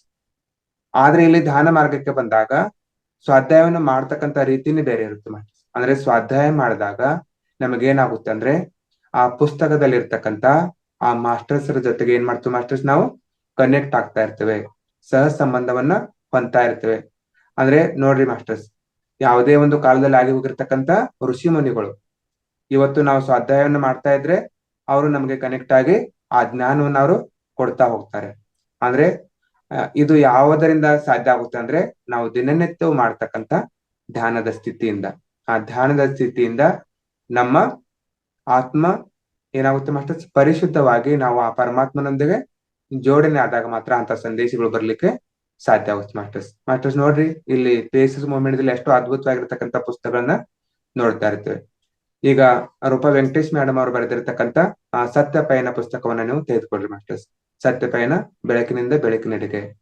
ಆಮೇಲೆ ಕೇವಲ ಅದು ಮಾಹಿತಿಯನ್ನು ಒಳಗೊಂಡಿರ್ತಕ್ಕಂಥ ಪುಸ್ತಕ ಅಲ್ಲ ಮಾಸ್ಟರ್ಸ್, ಅದು ಅವರಿಗೆ ರೂಪಾ ವೆಂಕಟೇಶ್ ಮೇಡಮ್ ಅವರಿಗೆ ಯಾವುದು ನಾವು ಆಟೋ ರೈಟಿಂಗ್ ಅಂತ ಹೇಳ್ತೇವೆ. ಅಂದ್ರೆ ಆಟೋ ರೈಟಿಂಗ್ ಇಲ್ಲಿ ಧ್ಯಾನವನ್ನ ಮಾಡ್ತಾ ಹೋದಾಗ ನಮಗೆ ಈ ರೀತಿಯಾಗಿರ್ತಕ್ಕಂಥ ಬೇರೆ ಬೇರೆ ಅನುಭವ ಆಗ್ತಾ ಇರ್ತವೆ. ಆಟೋ ರೈಟಿಂಗ್ ಆಗಿರ್ಲಿ, ಆಮೇಲೆ ಮಾಸ್ಟರ್ಸ್ ಬಂದು ವಾಕಿನ್ ಆಗೋದಾಗಿರ್ಲಿ, ಈ ರೀತಿಯಾಗಿರ್ತಕ್ಕಂಥ ಬೇರೆ ಬೇರೆ ವಿಚಾರಗಳನ್ನ ನಾವಿಲ್ಲಿ ಮಾತಾಡ್ತಾ ಇರ್ತೇವೆ. ಅವರಿಗೆ ಈ ಒಂದು ನಮ್ಮ ಆತ್ಮದ ಪಯಣದ ಬಗ್ಗೆ ಅತ್ರಿ ಮಹರ್ಷಿ ಮತ್ತು ಭೃಗು ಮಹರ್ಷಿ ಅವರು ಏನ್ ಮಾಡಿದ್ದಾರೆ ಮಾಸ್ಟರ್ಸ್ ಅಂದ್ರೆ, ಅವ್ರಿಗೆ ಸಂದೇಶಗಳನ್ನ ಕೊಟ್ಟಿದ್ದಾರೆ. ಅಂದ್ರೆ ಒಂದು ಜೀವಿ ಹುಟ್ಟೋದಕ್ಕಿಂತ ಅಂದ್ರೆ ನೋಡ್ರಿ, ಹುಟ್ಟೋದಕ್ಕಿಂತ ಮುಂಚೆ ಯಾವ ರೀತಿಯಾಗಿ ಅದು ತಮ್ಮ ತಾಯಿಯ ಗರ್ಭದಲ್ಲಿ ರಚನೆ ಆಗುತ್ತೆ, ಆಮೇಲೆ ತಾಯಿ ಗರ್ಭದಲ್ಲಿ ರಚನೆಯಾಗಿ ಅದ್ರ ನೋಡ್ರಿ ಶರೀರದ ಒಂದು ಪ್ರತಿಯೊಂದು ಭಾಗದ ರಚನೆ ಆಗಿರ್ಲಿ, ಪ್ರತಿಯೊಂದು ಕಣದ ರಚನೆ ಆಗಿರ್ಲಿ ಯಾವ ರೀತಿಯಾಗಿ ಆಗುತ್ತೆ, ಆಮೇಲೆ ಯಾವ ರೀತಿಯಾಗಿ ಭೂಮಿಗೆ ಬರುತ್ತೆ ಅದು, ಆಮೇಲೆ ಭೂಮಿಗೆ ಬಂದಾದ್ಮೇಲಿನ ಜೀವನ, ಮತ್ತೆ ಸಾವಿನ ನಂತರದ ಜೀವನ, ಈ ರೀತಿಯಾಗಿ ಅಲ್ಲಿ ಸಾಕಷ್ಟು ಒಂದು ವಿಚಾರಗಳನ್ನ ನೋಡ್ತಾ ಇರ್ತೇವೆ. ಆ ಪುಸ್ತಕ ಟೈಟಲ್ ನಮ್ಗೆ ಏನ್ ಹೇಳ್ತಾ ಅಂದ್ರೆ, ಬೆಳಕಿನಿಂದ ಬೆಳಕಿನೆಡೆಗೆ. ನಾವ್ ನೋಡ್ರಿ ಯಾವತ್ತೂ ಸಹಿತ ಏನ್ ಮಾತಾಡ್ತಿರ್ತೇವೆ ನಾವು, ಅಂಧಕಾರದಿಂದ ಬೆಳಕಿನೆಡೆಗೆ ಅಂತ ಹೇಳ್ತೇವೆ, ಅಜ್ಞಾನದಿಂದ ಜ್ಞಾನದ ಕಡೆಗೆ ಅಂತ ಹೇಳ್ತಾ ಇರ್ತೇವೆ. ಆದ್ರೆ ಆ ಪುಸ್ತಕದ ಟೈಟಲ್ ಏನಿದೆ, ಆ ಪುಸ್ತಕದ ಒಂದು ಹೆಡ್ಡಿಂಗ್ ಅದೇನ್ ಹೇಳುತ್ತೆ ಅಂದ್ರೆ, ಬೆಳಕಿನಿಂದ ಬೆಳಕಿನೆಡೆಗೆ, ಜ್ಞಾನದಿಂದ ಜ್ಞಾನದ ಕಡೆಗೆ. ಅಂದ್ರೆ ನೋಡ್ರಿ ಮಾಸ್ಟರ್ಸ್, ಇವತ್ತು ನಮ್ಮ ಹತ್ರ ಜ್ಞಾನ ಇದೆ, ಆದ್ರೆ ಆ ಜ್ಞಾನದಿಂದ ಮತ್ತೊಂದು ಮಹಾಜ್ಞಾನದ ಕಡೆಗೆ, ಮತ್ತೊಂದು ಒಳ್ಳೆಯದ ಕಡೆಗೆ, ಒಳ್ಳೆಯದಿಂದ ಒಳ್ಳೆಯದ ಕಡೆಗೆ. ಅಂದ್ರೆ ಅಂತಹ ಪುಸ್ತಕಗಳು ನಮ್ಗೆ ಏನ್ ಮಾಡ್ತಾವ ಮಾಸ್ಟರ್ಸ್, ನಮ್ಮ ಒಂದು ಆಧ್ಯಾತ್ಮಿಕ ಪುರೋಗತಿಗೆ ಅವು ಸಹಾಯ ಸಹಕಾರವನ್ನ ನೀಡ್ತಾ ಇರ್ತವೆ. ಆಮೇಲೆ ಇಲ್ಲಿ ಒಂದೊಂದಾಗಿ ನಾವು ಈ ಸ್ವಾಧ್ಯಾಯದ ಮಹತ್ವನ ನೋಡ್ತಾ ಹೋದಂತೆ ಸ್ವಾಧ್ಯಾಯವು ನಮ್ಗೆ ಏನ್ ಮಾಡ್ತಾ ಮಾಸ್ಟರ್ಸ್ ಅಂದ್ರೆ ನಮ್ಮ ಏಕಾಗ್ರತೆ ಶಕ್ತಿಯನ್ನ ಹೆಚ್ಚಿಸುತ್ತವೆ. ನೋಡಿ, ದಿನನಿತ್ಯ ನಾವು ಸ್ವಾಧ್ಯಾಯವನ್ನ ಮಾಡೋದ್ರಿಂದ ನಮ್ಮ ಬುದ್ಧಿಶಕ್ತಿ ಹೆಚ್ಚಾಗುತ್ತೆ. ಮಕ್ಕಳಿಗೆ ನೋಡ್ರಿ ಮಾಸ್ಟರ್ಸ್, ಈಗ ಶಾಲಾ ದಿನಗಳಲ್ಲಿ ಅವ್ರು ಹೆಚ್ಚು ಏನ್ ಮಾಡ್ಬೇಕು, ಪುಸ್ತಕಗಳನ್ನೇ ಓದ್ಬೇಕು, ಸ್ವಾಧ್ಯಾಯಗಳನ್ನ ಮಾಡ್ತಾ ಇರ್ಬೇಕು. ಅಂದಾಗ ಅವರ ಏಕಾಗ್ರತೆ ಹೆಚ್ಚಾದಾಗ ಅವರು ಪರೀಕ್ಷೆಗಳಲ್ಲಿ ಹೆಚ್ಚಿನ ಅಂಕಗಳನ್ನ ಪಡೆದುಕೊಳ್ಳಿಕ್ಕೆ ಸಾಧ್ಯ ಆಗ್ತಾ ಇರ್ತದೆ. ಆಮೇಲೆ ಅಷ್ಟೇ ಅಲ್ಲದೆ ದಿನನಿತ್ಯವೂ ನಾವೇನ್ ಮಾಡ್ಬೇಕಂದ್ರೆ ನಮ್ಮ ಒಂದು ದಿನಚರಿಯನ್ನಾಗಿ ಸ್ವಾಧ್ಯಾಯವನ್ನ ಮಾಡ್ತಾ ಹೋಗ್ಬೇಕು. ಇವತ್ತು ನೋಡಿ, ದಿನಚರಿ ಅಂದ್ರೆ ಯಾವ ರೀತಿಯಾಗಿ ವಿದ್ಯಾರ್ಥಿಗಳು ಒಂದು ವೇಳಾಪಟ್ಟಿಯನ್ನು ಹಾಕೊಂಡಿರ್ತಾರೆ. ಅಂದ್ರೆ ಸ್ಕೂಲ್ ನಲ್ಲಿ ಒಂದು ವೇಳಾಪಟ್ಟಿ ಇರುತ್ತೆ, ಇಷ್ಟ ಅವಧಿಗಳು ಅಂತ ಇರ್ತವೆ. ಆ ಅವಧಿಗಳಲ್ಲಿ ಆಯಾ ವಿಷಯಗಳನ್ನ ಬೋಧನೆ ಮಾಡ್ತಾರೆ ಶಿಕ್ಷಕರು. ಆ ರೀತಿಯಾಗಿ ನಮ್ಮ ಜೀವನಕ್ಕೂ ಸಹಿತ ನಾವು ಒಂದು ಏನ್ ಮಾಡ್ಬೇಕು, ವೇಳಾಪಟ್ಟಿಯನ್ನ ಹಾಕೊಳ್ಬೇಕು. ನಾನು ಕನಿಷ್ಠ ಪಕ್ಷ ಇವತ್ತು 2 ಗಂಟೆ ನನಗೆ ಸ್ವಾಧ್ಯಾಯ ಮಾಡ್ಲಿಕ್ಕೆ ಆಗ್ಲಿಲ್ಲ ಅಂದ್ರೇನು ಕೆಲವೊಂದಿಷ್ಟು ಪುಟವನ್ನಾದ್ರೂ ನಾನು ಸ್ವಾಧ್ಯಾಯವನ್ನ ಮಾಡ್ತೇನೆ ಅಂತಕ್ಕಂಥದ್ದನ್ನು ಏನ್ ಮಾಡ್ಬೇಕು, ನಾವು ಸಂಕಲ್ಪವನ್ನ ಮಾಡ್ಕೊಳ್ಬೇಕು ಮಾಸ್ಟರ್ಸ್. ಈಗ ಕೆಲವೊಬ್ಬರಿಗೆ ಓದ್ಲಿಕ್ಕೆ ಬರುದಿಲ್ಲ, ಆಮೇಲೆ ಬರ್ಲಿಕ್ಕೆ ಬರುದಿಲ್ಲ, ಅನಕ್ಷರಸ್ಥರಿರ್ತಾರೆ. ಅವ್ರು ಯಾವ ರೀತಿಯಾಗಿ ಸ್ವಾಧ್ಯಾಯವನ್ನ ಮಾಡ್ಬೋದು ಅಂದ್ರೆ ಈ ರೀತಿಯಾಗಿರ್ತಕ್ಕಂಥ ಆನ್ಲೈನ್ ಕ್ಲಾಸ್ಗಳಿಗೆ ಜಾಯಿನ್ ಆಗಿ ಯಾರು ಸ್ವಾಧ್ಯಾಯನ ಮಾಡ್ತಾ ಇರ್ತಾರೆ, ದಿನನಿತ್ಯ ಸತ್ಸಂಗಗಳನ್ನ ಮಾಡ್ತಾ ಇರ್ತಾರೆ, ಅದನ್ನ ಕೇಳಿಸ್ಕೊಳ್ಳೋದು. ಆಮೇಲೆ ಇವತ್ತು ನೋಡ್ರಿ, ಮೊಬೈಲ್ ನಲ್ಲಿ ಸಾಕಷ್ಟು ಆಪ್ಷನ್ಸ್ ಗಳು ಇದಾವೆ ಮಾಸ್ಟರ್ಸ್. ಈ ಸ್ವಾಧ್ಯಾಯದ ಪುಸ್ತಕಗಳನ್ನ ಕೇಳಿಸ್ಕೊಳ್ಳಿಕ್ಕೆ ಎಷ್ಟೋ ಜನರು ಸ್ವಾಧ್ಯಾಯಗಳನ್ನ ಮಾಡಿರ್ತಾರೆ, ಅಲ್ಲಿ ಅದನ್ನ ನಾವು ಕೇಳ್ಕೊಳ್ಬಹುದು. ಈ ರೀತಿಯಾಗಿ ದಿನನಿತ್ಯವೂ ಪ್ರತಿಯೊಬ್ರು ಸಹ ಸ್ವಾಧ್ಯಾಯವನ್ನ ಮಾಡುವಂಥದ್ದು ಮಾಸ್ಟರ್ಸ್. ಆಮೇಲೆ ಕೆಲವೊಂದಿಷ್ಟು ವಿಚಾರಗಳನ್ನ ನಾವು ಒಂದೊಂದಾಗಿ ತಿಳಿದುಕೊಳ್ತಾ ಹೋಗೋಣ ಮಾಸ್ಟರ್ಸ್. ಇನ್ನೊಂದು 10 ನಿಮಿಷ ಸರ್, ಒಂದು 10 ನಿಮಿಷ ಟೈಮ್ ಆಗಲ್ರಿ ಸರ್? ಇನ್ನೊಂದು 5 ನಿಮಿಷ. ಹಾ ಸರ್.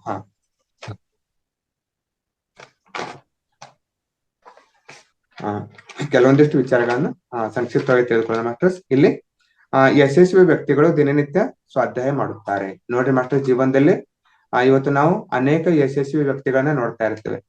ಆಮೇಲೆ ಇಲ್ಲಿ ಯಶಸ್ವಿ ವ್ಯಕ್ತಿಗಳ ಹಿಂದೆ ಇರ್ತಕ್ಕಂಥ ಗುಟ್ಟು ಯಾವುದು, ಅವ್ರು ದಿನನಿತ್ಯ ಸ್ವಾಧ್ಯಾಯವನ್ನ ಮಾಡ್ತಾ ಇರ್ತಾರೆ. ನೋಡ್ರಿ ಮಾಸ್ಟರ್ಸ್, ಇವತ್ತು ಯಾರು ಒಂದು ಉನ್ನತ ಮಟ್ಟದ ಅಧಿಕಾರ ಸ್ಥಾನದಲ್ಲಿದ್ದಾರೆ, ಅವರೆಲ್ಲರೂ ತಮ್ಮ ವಿದ್ಯಾರ್ಥಿ ಜೀವನದಲ್ಲಿ ಒಳ್ಳೆ ರೀತಿಯಲ್ಲಿ ಸ್ವಾಧ್ಯಾಯವನ್ನ ಮಾಡಿದಂತವ್ರೆ. ಅಂದ್ರೆ ಯಶಸ್ವಿ ವ್ಯಕ್ತಿಗಳ ಗುಟ್ಟು ಯಾವುದಂದ್ರೆ ದಿನನಿತ್ಯವೂ ಸ್ವಾಧ್ಯಾಯ ಮಾಡತಕ್ಕಂಥದ್ದು. ಆಮೇಲೆ ಜ್ಞಾನಿಗಳು, ಋಷಿಗಳು ಸಹ ದಿನನಿತ್ಯ ಸ್ವಾಧ್ಯಾಯವನ್ನ ಮಾಡ್ತಾ ಇದ್ರು. ಆಮೇಲೆ ಸ್ವಾಧ್ಯಾಯ ಮಾಡೋದ್ರಿಂದ ನಮ್ಮಲ್ಲಿ ಏನ್ ಬರುತ್ತೆ ಮಾಸ್ಟರ್ಸ್, ಒಂದು ಗಂಭೀರತೆ ಬರುತ್ತೆ, ಒಂದು ಒಳ್ಳೆಯ ವ್ಯಕ್ತಿತ್ವ ನಿರ್ಮಾಣವಾಗ್ಲಿಕ್ಕೆ ಸ್ವಾಧ್ಯಾಯ ನಮಗೆ ಸಹಾಯವನ್ನ ಮಾಡ್ಕೊಡ್ತಾ ಹೋಗುತ್ತೆ. ಆಮೇಲೆ ಭವಿಷ್ಯತ್ತಿನ ಗುರಿಯನ್ನ ನಿರ್ಧರಿಸುತ್ತದೆ. ನೋಡಿ ಮಾಸ್ಟರ್, ಇದು ಬಹಳಷ್ಟು ಮುಖ್ಯ. ಯಾವತ್ತೂ ಸಹಿತ ಪ್ರತಿಯೊಬ್ಬ ಮನುಷ್ಯನಿಗೂ ಸಹಿತ ಏನಿರ್ಬೇಕು ಮಾಸ್ಟರ್ಸ್, ಒಂದು ಗುರಿ ಅನ್ನೋದು ಇರ್ಬೇಕು. ಗುರಿ ಇಲ್ಲದೆ ಇದ್ದಾಗ ನಾವ್ ಯಾವುದೇ ಕೆಲಸವನ್ನ ಇದ್ ಮಾಡ್ಲಿಕ್ಕೆ ಸಾಧ್ಯ ಇಲ್ಲ ಮಾಸ್ಟರ್ಸ್. ಗುರಿ ಇದ್ದಾಗ ಮಾತ್ರ ಆ ಒಂದು ಗುರಿಯೆಡೆಗೆ ನಾವು ಅಂದ್ರೆ ಒಂದು ಒಳ್ಳೆಯ ಪರಿಶ್ರಮವನ್ನು ಹಾಕಿ ಆ ಗುರಿಯನ್ನ ಮುಟ್ಬೋದು. ಅದಕ್ಕಾಗಿ ಭವಿಷ್ಯತ್ತಿನ ಗುರಿ ಯಾವ್ದು ನಿರ್ಧರಿಸ್ತದೆ ಅಂದ್ರೆ ಸ್ವಾಧ್ಯಾಯ ಅನ್ನೋದು ನಿರ್ಧರಿಸ್ತದೆ. ಆಮೇಲೆ ಓದುವುದು, ಚರ್ಚಿಸುವುದು ಮತ್ತು ಉಪದೇಶ ಮಾಡುವುದು. ನೋಡ್ರಿ, ನಾವು ಓದುವುದು ಮತ್ತು ಚರ್ಚಿಸುವುದು ಅಂದ್ರೆ ಸ್ವಾಧ್ಯಾಯ ಪುಸ್ತಕಗಳನ್ನ ನಾವು ಓದ್ತಾ ಇರ್ತೇವೆ, ಆಮೇಲೆ ಅದನ್ನ ಮತ್ತೆ ನಾವು ಚರ್ಚೆ ಮಾಡ್ಬೇಕು, ಆಮೇಲೆ ಚರ್ಚೆ ಮಾಡಿ ಮತ್ತೆ ಉಪದೇಶವನ್ನ ಮಾಡುವುದು. ಅಂದ್ರೆ ನಾವು ಇವತ್ತು ಏನ್ ಮಾಡ್ತಾ ಇದ್ದೀವಿ ಮಾಸ್ಟರ್ಸ್ ಅಂದ್ರೆ ದಿನನಿತ್ಯ ನಾವು ಸ್ವಾಧ್ಯಾಯಗಳನ್ನ ಮಾಡ್ತಾ ಇರ್ತೇವೆ.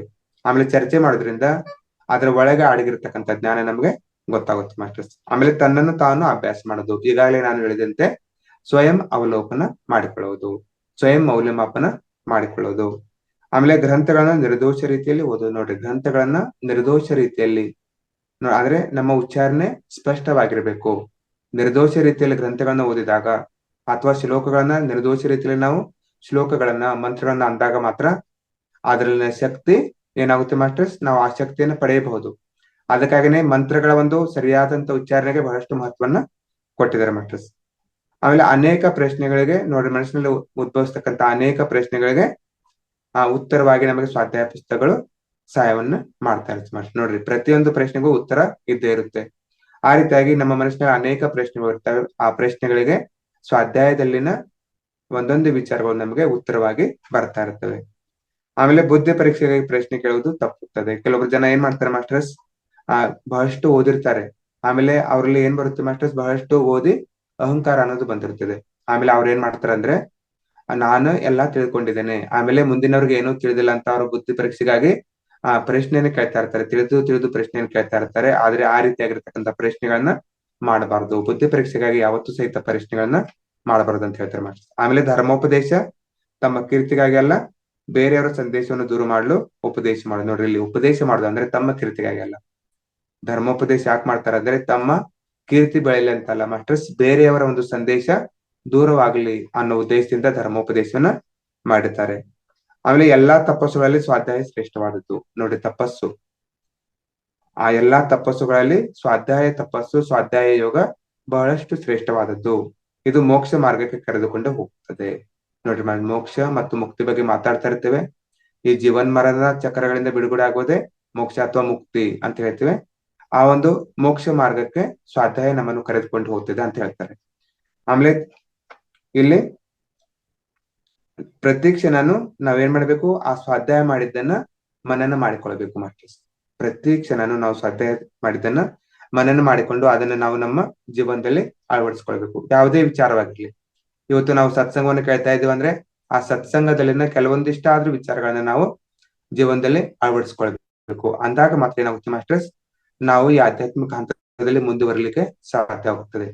ಈ ರೀತಿಯಾಗಿ ನಾವು ಸ್ವಾಧ್ಯಾಯದಲ್ಲಿ ಸಾಕಷ್ಟು ವಿಚಾರಗಳು ಮಾಸ್ಟರ್, ಸಾಕಷ್ಟು ವಿಚಾರಗಳನ್ನ ನಾವು ತಿಳಿದುಕೊಳ್ಬಹುದು. ಆಮೇಲೆ ಇವತ್ತು ನನಗೆ ಸ್ವಾಧ್ಯಾಯ ಯೋಗ ಈ ಒಂದು ವಿಷಯದ ಕುರಿತು ಮಾತನಾಡ್ಲಿಕ್ಕೆ ಅವಕಾಶವನ್ನು ಮಾಡಿಕೊಟ್ಟಂತ ಮಹಾವತಾರ್ ಫೌಂಡೇಶನ್ ನ ಒಂದು ಸಂಸ್ಥಾಪಕರಾಗಿರ್ತಕ್ಕಂತಹ ರಂಗನಾಥ್ ಸರ್ ಅವರಿಗೆ ಅನಂತ ಧನ್ಯವಾದಗಳನ್ನು ತಿಳಿಸುತ್ತಾ, ಅದೇ ರೀತಿಯಾಗಿ ಇಲ್ಲಿಯವರೆಗೆ ಜೂಮ್ ಮತ್ತು ಯೂಟ್ಯೂಬ್ ದಲ್ಲಿ ವೀಕ್ಷಿಸಿದಂತಹ ಎಲ್ಲಾ ದಾನ ಬಂಧುಗಳು ಸಹ ನಾನು ಧನ್ಯವಾದಗಳನ್ನ ತಿಳಿಸ್ತೇನೆ. Thank you master, thank you. ಅದೇ ರೀತಿಯಾಗಿ ಒಬ್ರು ಪ್ರಶ್ನೆಯನ್ನು ಹಾಕಿದ್ರು, ಯಾವ್ಯಾವ ಸ್ವಾಧ್ಯಾಯದ ಪುಸ್ತಕಗಳನ್ನ ಓದ್ಬೇಕಂತ. ನಾನು ಸಮಯವಿದ್ರೆ ನಿಮಗೆ ನನ್ನ ಹತ್ರ ಒಂದು 50ಕ್ಕಿಂತಲೂ ಹೆಚ್ಚು ಪುಸ್ತಕಗಳು ಇದಾವೆ, ಅದನ್ನ ನಾನು ತೋರಿಸ್ತೇನೆ. ಆಮೇಲೆ ಸರ್ ಅವರು ಮಾತಲ್ಲಿ ಸರ್ ಅವರು ಪರ್ಮಿಷನ್ ಕೊಟ್ರೆ ಆ ಪುಸ್ತಕಗಳನ್ನ ಎಲ್ಲಾ ಪುಸ್ತಕಗಳನ್ನ ತೋರಿಸ್ತೀನಿ ನಾನು. Right, thanks. ಧನ್ಯವಾದಗಳು. Thank you so much. So ಈ ಅದ್ಭುತವಾದ ಸ್ವಾಧ್ಯಾಯ ಬಗ್ಗೆ ಸವಿವರವಾಗಿ ಕುಲಂಕುಷವಾಗಿ ತಿಳಿಸ್ಕೊಟ್ಟಿದ್ದಕ್ಕೂ ಮತ್ತೊಂದು ಸರಿ ಹೃದಯಪೂರ್ವಕ ಧನ್ಯವಾದ. ಸ್ನೇಹಿತರೆ, ಇಷ್ಟವರೆಗೂ ನಾವು ಅದ್ಭುತವಾದ ಜ್ಞಾನ ತಿಳ್ಕೊಂಡಿದ್ವಿ ಸಾರಿಂದ. ಅಂದ್ರೆ ಸ್ವಾಧ್ಯಾಯ ಯೋಗ ಪತ್ರಿ ಸಾರಕ್ಕೂ ಒಂದು ಅತಿ ಇಷ್ಟವಾದ ಕೆಲಸ, ಅತಿ ಇಷ್ಟವಾದ ಪ್ರೀತಿಯಾದ ಒಂದು ಹ್ಯಾಬಿಟ್ ಅಂತ ಹೇಳ್ಕೋಬಹುದು. ಒಂದು ಒಳ್ಳೆ ಹ್ಯಾಬಿಟ್ ಅಂದ್ರೆ ಡೈಲಿ ಪ್ರತಿ ದಿವಸ ಸ್ವಾಧ್ಯಾಯ ಮಾಡ್ಬೇಕು ಅಂತ ಅವರು ಇಡೀ ಜೀವನ ಪರ್ಯಂತ ಇರ್ಬೇಕಂದ್ರೆ 40 ವರ್ಷ ಕಾಲ. ಸೊ 1970 ಆ ಕಾಲದಿಂದನೇ ಹೇಳ್ಬೇಕಂದ್ರೆ ಚಿಕ್ಕ ವಯಸ್ಸಿಂದನೇ, ಸಣ್ಣ ವಯಸ್ಸಿಂದನೇ ಅವರು ಈ ಸ್ವಾಧ್ಯಾಯ ಶುರು ಮಾಡಿರೋದೇ 8 ವರ್ಷ. 8 ವರ್ಷ ಇರುವಾಗನೇ ಅವಾಗ್ಲೇ ಮಹಾತ್ಮ ಗಾಂಧಿಯ ಜೀವಿತ ಚರಿತ್ರ ಅಂಥದ್ದೆಲ್ಲ ಓದಿದ್ರು. ಆಮೇಲೆ ಬರ್ತಾ 15 ವರ್ಷ ವಿಶ್ವನಾಥ ಸತ್ಯನಾರಾಯಣ ಅವ್ರ ರಚನೆಗಳು, ಅವು ಬಹು ಇಷ್ಟವಾದ ಅಂತ ಅದ್ಭುತ ರಚನೆಗಳು ಓದಿದ್ರು. ಈ ತರ ಪ್ರತಿಯೊಂದು ಅಂದ್ರೆ ಹೇಳ್ಬೇಕಂದ್ರೆ ಚಿಕ್ಕ ವಯಸ್ಸಿಂದ ಓದ್ಕೊಂಡು ಏನು ಬೆಳೀತಾ ಏನ್ ಮಾಡಿದ್ರು, ಇನ್ನೂ ಹೆಚ್ಚಾಗಿ ಅದು ಅವ್ರಿಗೆ ಇಷ್ಟವಾದ ಪ್ರೀತಿಯಾದ ಕೆಲಸ ಏನಂದ್ರೆ ಸ್ವಾಧ್ಯಾಯ ಯಾವಾಗ್ಲೂ. ಸೊ ಕೊನೆಯದು ಹೇಳ್ಬೇಕಂದ್ರೆ ದೇಹ ತ್ಯಜಿಸಕ್ ಮುಂಚೆನೂ ಅದ್ಭುತವಾದ ಬುಕ್ಗಳು ಓದ್ತಾ ಇದ್ರು. ಥಿಂಕಿಂಗ್ ಅಂಡ್ ಡೆಸ್ಟಿನಿ, ಅದ್ಭುತವಾದ ಬುಕ್ ಅದು, ಥಿಂಕಿಂಗ್ ಅಂಡ್ ಡೆಸ್ಟಿನಿ ಅದು. ಸೊ ಅದು ಎಂತ ಅದ್ಭುತವಾದ ಬುಕ್ ಅಂದ್ರೆ ಪತ್ರಿ ಸರ್ ಅದು ಹೇಳಿದ್ರು. ಅಂದ್ರೆ ಅವರು ದೇಹ ತ್ಯಜಿಸಕ ಸ್ವಲ್ಪ ಮುಂಚೆ ಅಂದ್ರೆ ಹೇಳ್ಬೇಕಾದ್ರೆ ಒಂದು ತಿಂಗಳು 2 ತಿಂಗಳು ಮುಂಚೆ ಆ ಬುಕ್ ಎಲ್ಲ ತೋರಿಸಿ, ಇದು ನಾನು ಈಗ ಓದ್ತಾ ಇರೋ ಬುಕ್ ಅಂತ ಅಂದ್ರೆ ಅರ್ಥ ಮಾಡ್ಕೊಳ್ಳಿ. ಅವರು ಕೊನೆ ಸಮಯವರೆಗೂ ಬುಕ್ ಓದ್ತಾ ಇದ್ದಾರೆ. ಅವ್ರು ಒಂದೇ ಹೇಳಿದ್ರು, ಈ ಭೂಮಿ ಮೇಲೆ ಎಷ್ಟು ಬುಕ್ ಇದೆ ಅಷ್ಟು ಬುಕ್ ನಾವು ಓದ್ಲೇಬೇಕು, ಬಂದಿರೋದೇ ಅದಕ್ಕೋಸ್ಕರನೇ, ಅದು ಓದಿ ಮತ್ತೆ ಇಲ್ಲಿಂದ ನಾವು ಹೋಗ್ಬೇಕು. ಇಲ್ಲ ಅಂದ್ರೆ ನಾವು ಏನ್ ಮಾಡ್ಬೇಕು, ಯಾಕೆ ಬಂದಿದೀವಿ ಇಷ್ಟು ದೂರ. ಇಷ್ಟೆಲ್ಲ ಬುಕ್ಗಳಿಂದ ಅಂದ್ರೆ ಸಾರ್ ಯಾವಾಗ್ಲೂ ಹೇಳ್ತಾ ಇದ್ರು 4 ಯೋಗಗಳಿದೆ: ಧ್ಯಾನ ಯೋಗ, ಸಜ್ಜನ ಸಾಂಗತ್ಯ ಯೋಗ, ಸ್ವಾಧ್ಯಾಯ ಯೋಗ, ಸೇವಾ ಯೋಗ ಅಂತ ಹೇಳ್ತಾ ಇದ್ರು. ಧ್ಯಾನ ಯೋಗ ಅಂದ್ರೆ ನಮ್ಗೆಲ್ಲ ಗೊತ್ತಿರೋ ವಿಷಯ, ನಾವು ಎಲ್ಲರೂ ಧ್ಯಾನ ಮಾಡ್ತೀವಿ, ಒಳ್ಳೆ ಶಕ್ತಿ ಪಡಿತೀವಿ. ಮತ್ತೆ ಸಜ್ಜನ ಸಾಂಗತ್ಯ ಯೋಗ ಅಂದ್ರೆ ನಾವೆಲ್ಲ ಒಳ್ಳೆ ಸಜ್ಜನ ಸಾಂಗತ್ಯ ಮಾಡ್ತೀವಿ ಎಲ್ಲ. ಈಗ ನೋಡಿ, ಇದು ಜೂಮ್ ಅನ್ನೋದು ಒಂದು ಸಜ್ಜನ ಸಾಂಗತ್ಯ ಯೋಗ ಭಾಗವಾಗಿ. ಮತ್ತೆ ಯಾವ್ದು PMC ಅಲ್ಲಿ ವಿಡಿಯೋ ನೋಡಿದ್ರೆ, ಮಹಾತಾ ಟಿವಿಯಲ್ಲಿ ವಿಡಿಯೋ ನೋಡಿದ್ರೆ ಅದು ಸಜ್ಜನ ಸಾಂಗತ್ಯ ಯೋಗ ಆಗುತ್ತೆ. ಅದರಿಂದ ಏನ್ ಬರುತ್ತೆ ನಮ್ಗೆ ಅಂದ್ರೆ ಯಾವುದೇ ಒಂದು ಒಳ್ಳೆ ಆಧ್ಯಾತ್ಮಿಕ ಬೆಳವಣಿಗೆ ಮತ್ತೆ ಒಳ್ಳೆ ವಿನಯ ವಿಧೇಯತ ಅನ್ನೋದು ನಾವು ಕಲಿತ್ವಿ ಹೆಚ್ಚು ಅಲ್ವಾ. ಆಮೇಲೆ ಸ್ವಾಧ್ಯಾಯ ಯೋಗ ಅನ್ನೋದು ಪ್ರಥಮವಾಗಿ ಅಂದ್ರೆ ಸರ್ ಈಗಾಗಲೇ ಸವಿವರಾಗಿ ಹೇಳಿದ್ದಾರೆ, ಕೂಲಂಕುಷವಾಗಿ ಹೇಳಿದ್ದಾರೆ.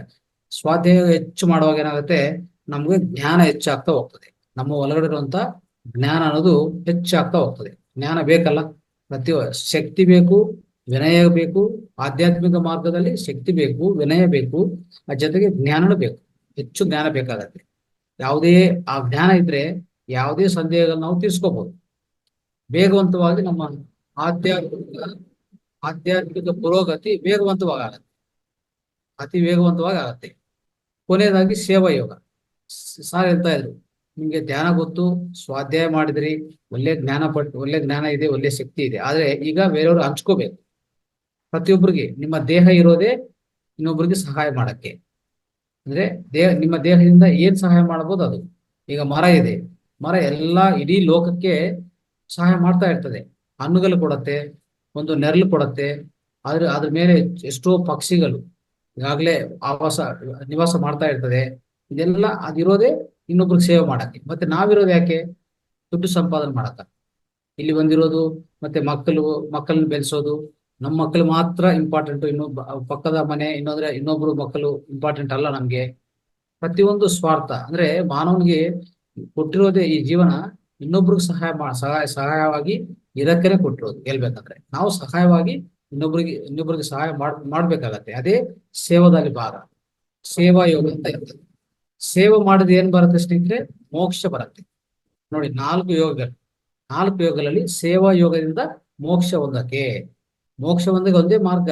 ಎಷ್ಟೇ ಶಕ್ತಿ ಇದ್ರು, ಎಷ್ಟೇ ಜ್ಞಾನ ಇದ್ರು, ಎಷ್ಟೇ ವಿನಯ ಇದ್ರು ಲಾಭ ಇಲ್ಲ. ಸೇವಾ ಇಲ್ಲ ಅಂದ್ರೆ ನಿಮ್ಗೆ ಮೋಕ್ಷ ಇಲ್ಲ. ಸೊ ಸ್ನೇಹಿತರೆ, ಇದು ಅರ್ಥ ಮಾಡ್ಕೋಬೇಕು ನಾವು. ಸೊ ಈ ಸೇವಾ ಯೋಗದಿಂದ ನಮ್ಗೆ ಮೋಕ್ಷ ಅನ್ನೋದು ಲಭ್ಯವಾಗತ್ತೆ. ಇದು ಅರ್ಥ ಮಾಡ್ಕೊಂಡು ಸೊ ದಯವಿಟ್ಟು ನಾವು ಎಲ್ಲ ಪಾಲಿಸ್ಬೇಕು. ಮತ್ತೆ ಸಾರು ಸ್ವಾಧ್ಯಾಯದಲ್ಲಿ ದಿಟ್ಟ. ಅಂದ್ರೆ ಸ್ವಾಧ್ಯಾಯ ಅಂದ್ರೆ ಅತಿ ಇಷ್ಟವಾದ ಪ್ರೀತಿಯಂತ ಒಂದು ಕೆಲಸ ಅವ್ರಿಗೆ. ಅರ್ಥ ಆಯ್ತಾ? ಸೊ ಆತರ ಅವ್ರು ಓದಿರುವಂತ ಬುಕ್ಸ್ಗಳು ಆ ಬುಕ್ಸ್ಗಳ ಲಿಸ್ಟ್ ನೋಡ್ತಾ ಇದ್ರೆ, ಸೊ ಆ ಬುಕ್ಸ್ಗಳು ಅದರಿಂದ ಅವರು ಹೊಂದಿರುವಂತ ಜ್ಞಾನ ನಮ್ಗೆಲ್ಲರಿಗೂ ವಿಧ ಅಂದ್ರೆ ಪತ್ರಿಕೆ ಮುಖಾಂತರ, ಸ್ಪಿರಿಚುವಾಲಿಟಿಯ ಮುಖಾಂತರ, ಧ್ಯಾನ ಕಸ್ತೂರಿ ಮುಖಾಂತರ, ಧ್ಯಾನಾಂದ ಪ್ರದೇಶ ಮುಖಾಂತರ ಎಷ್ಟೋ ಹಂಚ್ಕೊಂಡಿದ್ದಾರೆ. ಅವ್ರು ಓದೋದು, ಬರೆಯೋದು, ಮತ್ತೆ ಅದನ್ನು ಪ್ರಚರಿಸೋದು, ಅದು ನಮ್ಗೆಲ್ಲರಿಗೂ ತಿಳಿಸ್ಕೊಡೋದು. ಇಲ್ಲಾಂದ್ರೆ ಇಂಥ ಜ್ಞಾನ ಎಲ್ಲಿಂದ ಬಂತು? PSSM ಅಲ್ಲಿ ಇರುವಂತ ಜ್ಞಾನ ಇನ್ನು ಎಲ್ಲಿ ಬೇರೆ ಕಡೆ ಸಿಗಲ್ಲ ನಿಮಗೆ. ಅದನ್ನು ಒಂದು ಸಬ್ಜೆಕ್ಟ್ ಅಲ್ಲ, ಹಲವಾರು ಸಬ್ಜೆಕ್ಟ್ಸ್. ಪ್ರತಿ ಮಾಸ್ತರ್ ನೋಡಿ, ಸಂಜಯ್ ಸರ್ ಎಷ್ಟು ಸಬ್ಜೆಕ್ಟ್ಸ್ ಬೇಕಂದ್ರೆ ಅಷ್ಟು ಸಬ್ಜೆಕ್ಟ್ ಹೇಳ್ತಾನೆ ಇರ್ತಾರೆ. ಅದು ಸಾಧ್ಯವಾಗಿರೋದು ನಮ್ಮ ಪತ್ರಿ ಸಾರ್ ಅವ್ರ ಕನಸು. ಸ್ವಾಧ್ಯಾಯ ಪ್ರತಿ ಮನೆಗೆ ತಲುಪಿಸ್ಬೇಕು, ಪ್ರತಿಯೊಬ್ಬರು ತಲುಪಿಸ್ಬೇಕು. ಅದು ದಯವಿಟ್ಟು ನಾವು ಪಾಲನೆ ಮಾಡ್ಬೇಕು, ನಾವು ಹೆಚ್ಚಾಗಿ ತಿಳ್ಕೊಬೇಕು. ಅವ್ರು ಓದಿರುವಂತ ಬುಕ್ಸ್ ಅಲ್ಲಿ ಹಲವಾರು ಬುಕ್ಗಳು ಈಗ ಸಾರ್ ಹೇಳಿರ್ತಾರೆ. ಸೊ ಆದ್ರೂ ಇನ್ನು ಸ್ವಲ್ಪ ನೀವು ಹೆಚ್ಚು ತಿಳ್ಕೊಳಕ್ಕೆ ಪ್ರಯತ್ನ ಮಾಡಿ. ಆದ್ರೆ ಮಹಾತಾರ್ ಫೌಂಡೇಶನ್ ಇನ್ನು ಬೇಕಂದ್ರೆ ಇವತ್ತಿನ ಕಾರ್ಯಕ್ರಮ ಆದ್ಮೇಲೆ ನಾವೊಂದು ಪಬ್ಲಿಷ್ ಮಾಡ್ತೀವಿ. ಅದರಲ್ಲಿ ಪೂರ್ತಿ ಲಿಸ್ಟ್ ಆಫ್ ಬುಕ್ಸ್ ಇದೆ. ಕನ್ನಡದಲ್ಲಿ ನಮ್ಮ ಹತ್ರ ಒಂದು 40 ಟೈಪ್ಸ್ ಆಫ್ ಬುಕ್ಸ್ ಇದೆ. 40 ಬುಕ್ಸ್ ಇದೆ, 40 ಬುಕ್ಸ್ ಇದೆ. 40 ಬುಕ್ಸ್ನು ನಾನು ಆ ಲಿಸ್ಟ್ ಕೊಡ್ತೀನಿ, ನೋಡ್ಕೊಳ್ಳಿ. ನೀವು ಓದೋದು ಪ್ರಾರಂಭಿಸಿ, ಸ್ವಾಧ್ಯಾಯ ಅನ್ನೋದು ಪ್ರಾರಂಭಿಸಿ. ಏನು ಆಲಸ್ಯ ಮಾಡೋದು ಬೇಡ. ಆಲಸ್ಯವೇ ವಿಷವಂತ, ಒಂದೊಂದ್ಸರಿ ಆಲಸ್ಯವೇ ಅಮೃತ. ಮತ್ತೆ ಇದರಲ್ಲಿ ಮಾತ್ರ ಆಲಸ್ಯವೇ ವಿಷವಾಗತ್ತೆ ಸ್ನೇಹಿತರೆ. ಆತರ ನಾವು ಭಾವಿಸಿ ಖಂಡಿತವಾಗಿ ನೀವು ಆ ಲಿಸ್ಟ್ ಓದ್ಕೊಳ್ಳಿ. ಈಗ ಕ್ಲಾಸ್ ಆದ್ಮೇಲೆ ಕಲ್ಸ್ಕೊಡ್ತೀವಿ.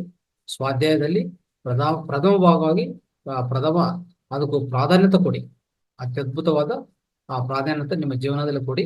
ಖಂಡಿತವಾಗಿ ನಿಮಗೆ ವೇಗವಂತವಾಗಿ ಆಧ್ಯಾತ್ಮಿಕ ಪುರೋಗತಿ ಆಗುತ್ತೆ ಸ್ನೇಹಿತರೆ.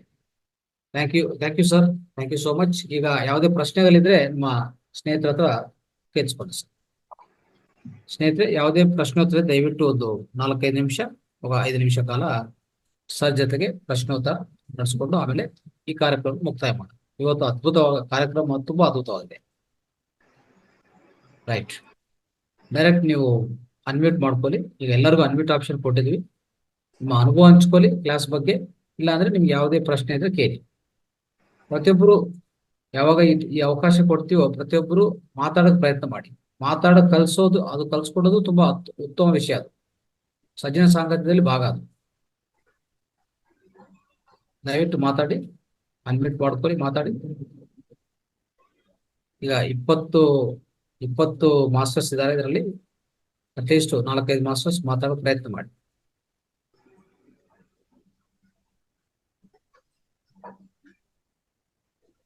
ಪ್ರತಿಯೊಂದು ಸರಿ ಆ ತರ ಕೇಳಿಸ್ಕೋಬಾರ್ದು ಸ್ನೇಹಿತರೆ.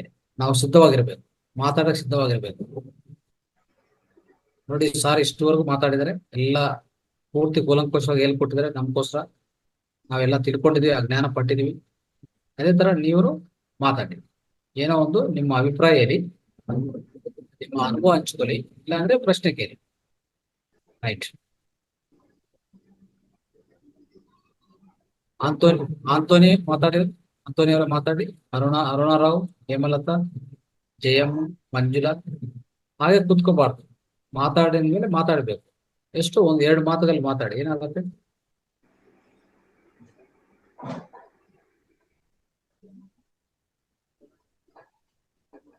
ಎಲ್ಲಾರು ಇದ್ದೀರಾ? ಇಲ್ಲಾಂದ್ರೆ ನೀವು ಧ್ಯಾನ ಮಾಡ್ತಾ ಇದ್ದೀರಾ, ಇಲ್ಲ ಎಚ್ಚರಿಕವಾಗಿದ್ದೀರಾ? ನಮ್ಗೆ ಏನ್ ಅರ್ಥ ಆಗ್ತಾ ಇಲ್ಲ.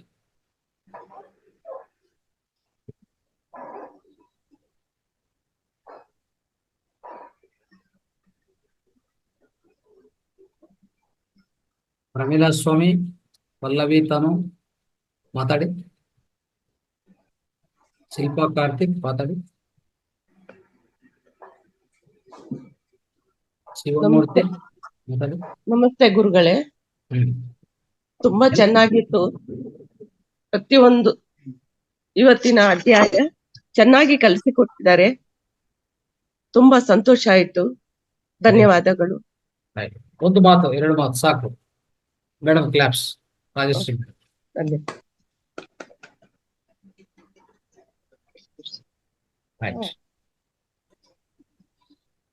ನೆಕ್ಸ್ಟ್ ಯಾರು ಮಾತಾಡ್ತಾರೆ?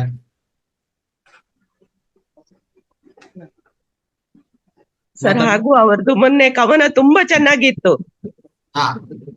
ಮೊನ್ನೆ ಕವನ ತುಂಬಾ ಎಲ್ಲ ಕೇಳಿದ್ದೆವು. ನಾವು ಮಾತಾಡ್ಬೇಕಂತ ತುಂಬಾ ಟ್ರೈ ಮಾಡಿದೆ, ಅವತ್ತಾಗ್ಲಿಲ್ಲ ಸರ್.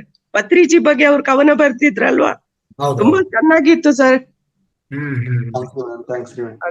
ಹೌದು, ತುಂಬಾ ಖುಷಿ ಆಯ್ತು. ಒಂದು ವಜ್ರಕ್ಕೆ ಹೋಲಿಸಿದಂತ ಮಾತಾಗಿತ್ತು. ತುಂಬಾ ಖುಷಿ ಆಯ್ತು. Very good, very good. ಧನ್ಯವಾದಗಳು ಗುರುಗಳೇ. ಸರ್, ಹಾಗೂ ನಾವು ಮೊನ್ನೆ ಇದಕ್ಕೆ ಕಳಿಸಿದ್ದೆವು ನಾವು. ನಾನು ಮೊನ್ನೆ ಕಳಿಸಿದ್ದೇನೆ ಸರ್. ಓಕೆ, ನನ್ಗೆ ಹಾಕಿದ್ರಮ್ಮ, ಅದು ಕಳ್ಸಿದ್ರ ನೀವು ಇಲ್ಲಿ? ಇದು ಸ್ಕ್ರೀನ್ ಶಾಟ್ ಕಳ್ಸಿದ್ರಾ? 76 ಅಂತ ಹೇಳಿ ಲಾಸ್ಟ್ ನಂಬರ್ ನಂದು. ಇದಕ್ಕೆ ನಾಳ್ದು ಹುಣ್ಣಿಮೆ ಅನ್ನದಾನ ಇದಕ್ಕೆ ಕಳಿಸಿದ್ದೇನೆ. 1000 rupees sir. Right right. Okay, ಅಂದ್ರೆ ನಮ್ಗೆ ಸ್ಕ್ರೀನ್ ಶಾಟ್ ಹಾಕಿದ್ರಾ ನನ್ಗೆ ಮೊಬೈಲ್ಗೆ? ಹೌದು ಸರ್.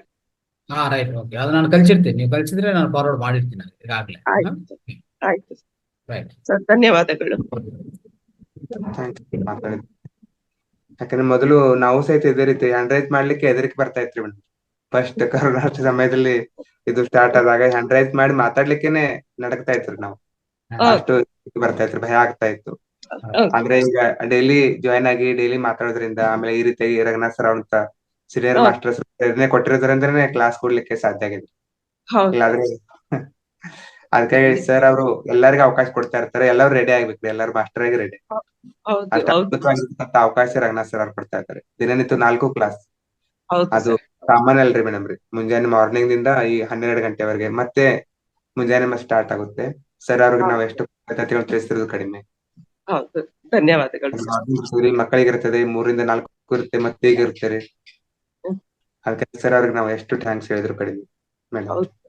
ಪ್ರತಿಯೊಬ್ರು ನನ್ನ ಉದ್ದೇಶ ಒಂದೇ ಸರ್. ನನ್ನ ಉದ್ದೇಶ ಏನಂದ್ರೆ ಪ್ರತಿಯೊಬ್ರು ಮಾತಾಡ್ಬೇಕು, ಪ್ರತಿಯೊಬ್ರು ಬೆಳಿಬೇಕು. ಅಂದ್ರೆ ಅವರು ಆಧ್ಯಾತ್ಮಿಕವಾಗಿ, ಪ್ರಾಪಂಚಿಕವಾಗಿ 2 ಕಡೆ ಒಳ್ಳೆ ಅಭಿವೃದ್ಧಿ ಒಳಗಡೆ ಬರ್ಬೇಕಂತ ನನ್ನ ಆಶೆ. ಅದಕ್ಕೋಸ್ಕರ ಈ ಅವಕಾಶ ಯಾವಾಗ ಕೊಡ್ತಾ ಇರ್ತೀನಿ, ಹೇಳ್ತಾನೆ ಇರ್ತೀನಿ. ಮಾತಾಡಿ. ಈಗ ಶಿಲ್ಪಾ ಮೇಡಮ್ ಮೆಸೇಜ್ ಹಾಕಿದಾರೆ, ಭಯ ಆಗ್ತಾ ಇದಾರೆ ಸರ್ ಅಂತ ಮೆಸೇಜ್ ಹಾಕಿದ್ದಾರೆ Shilpa madam, Shilpa Karthik madam.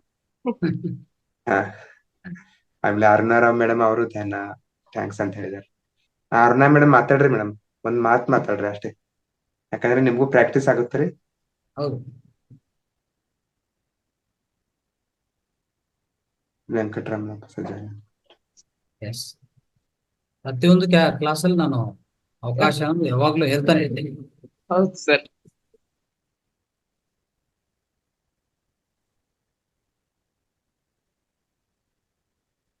Right. ಇನ್ನು ಯಾರು ಮಾತಾಡ್ತೀರಿ ದಯವಿಟ್ಟು ಮಾತಾಡಿ. ಹ್ಮ್.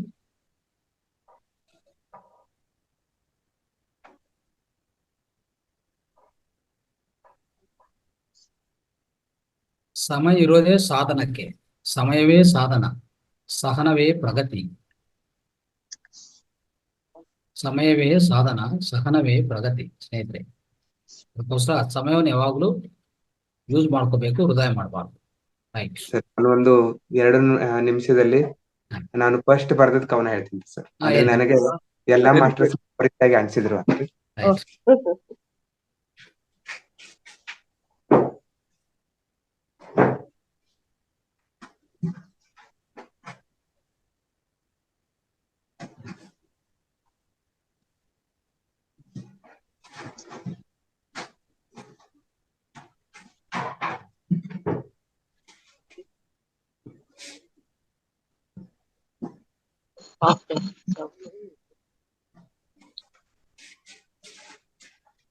ಸುನಂದ ಪ್ರಕಾಶ್,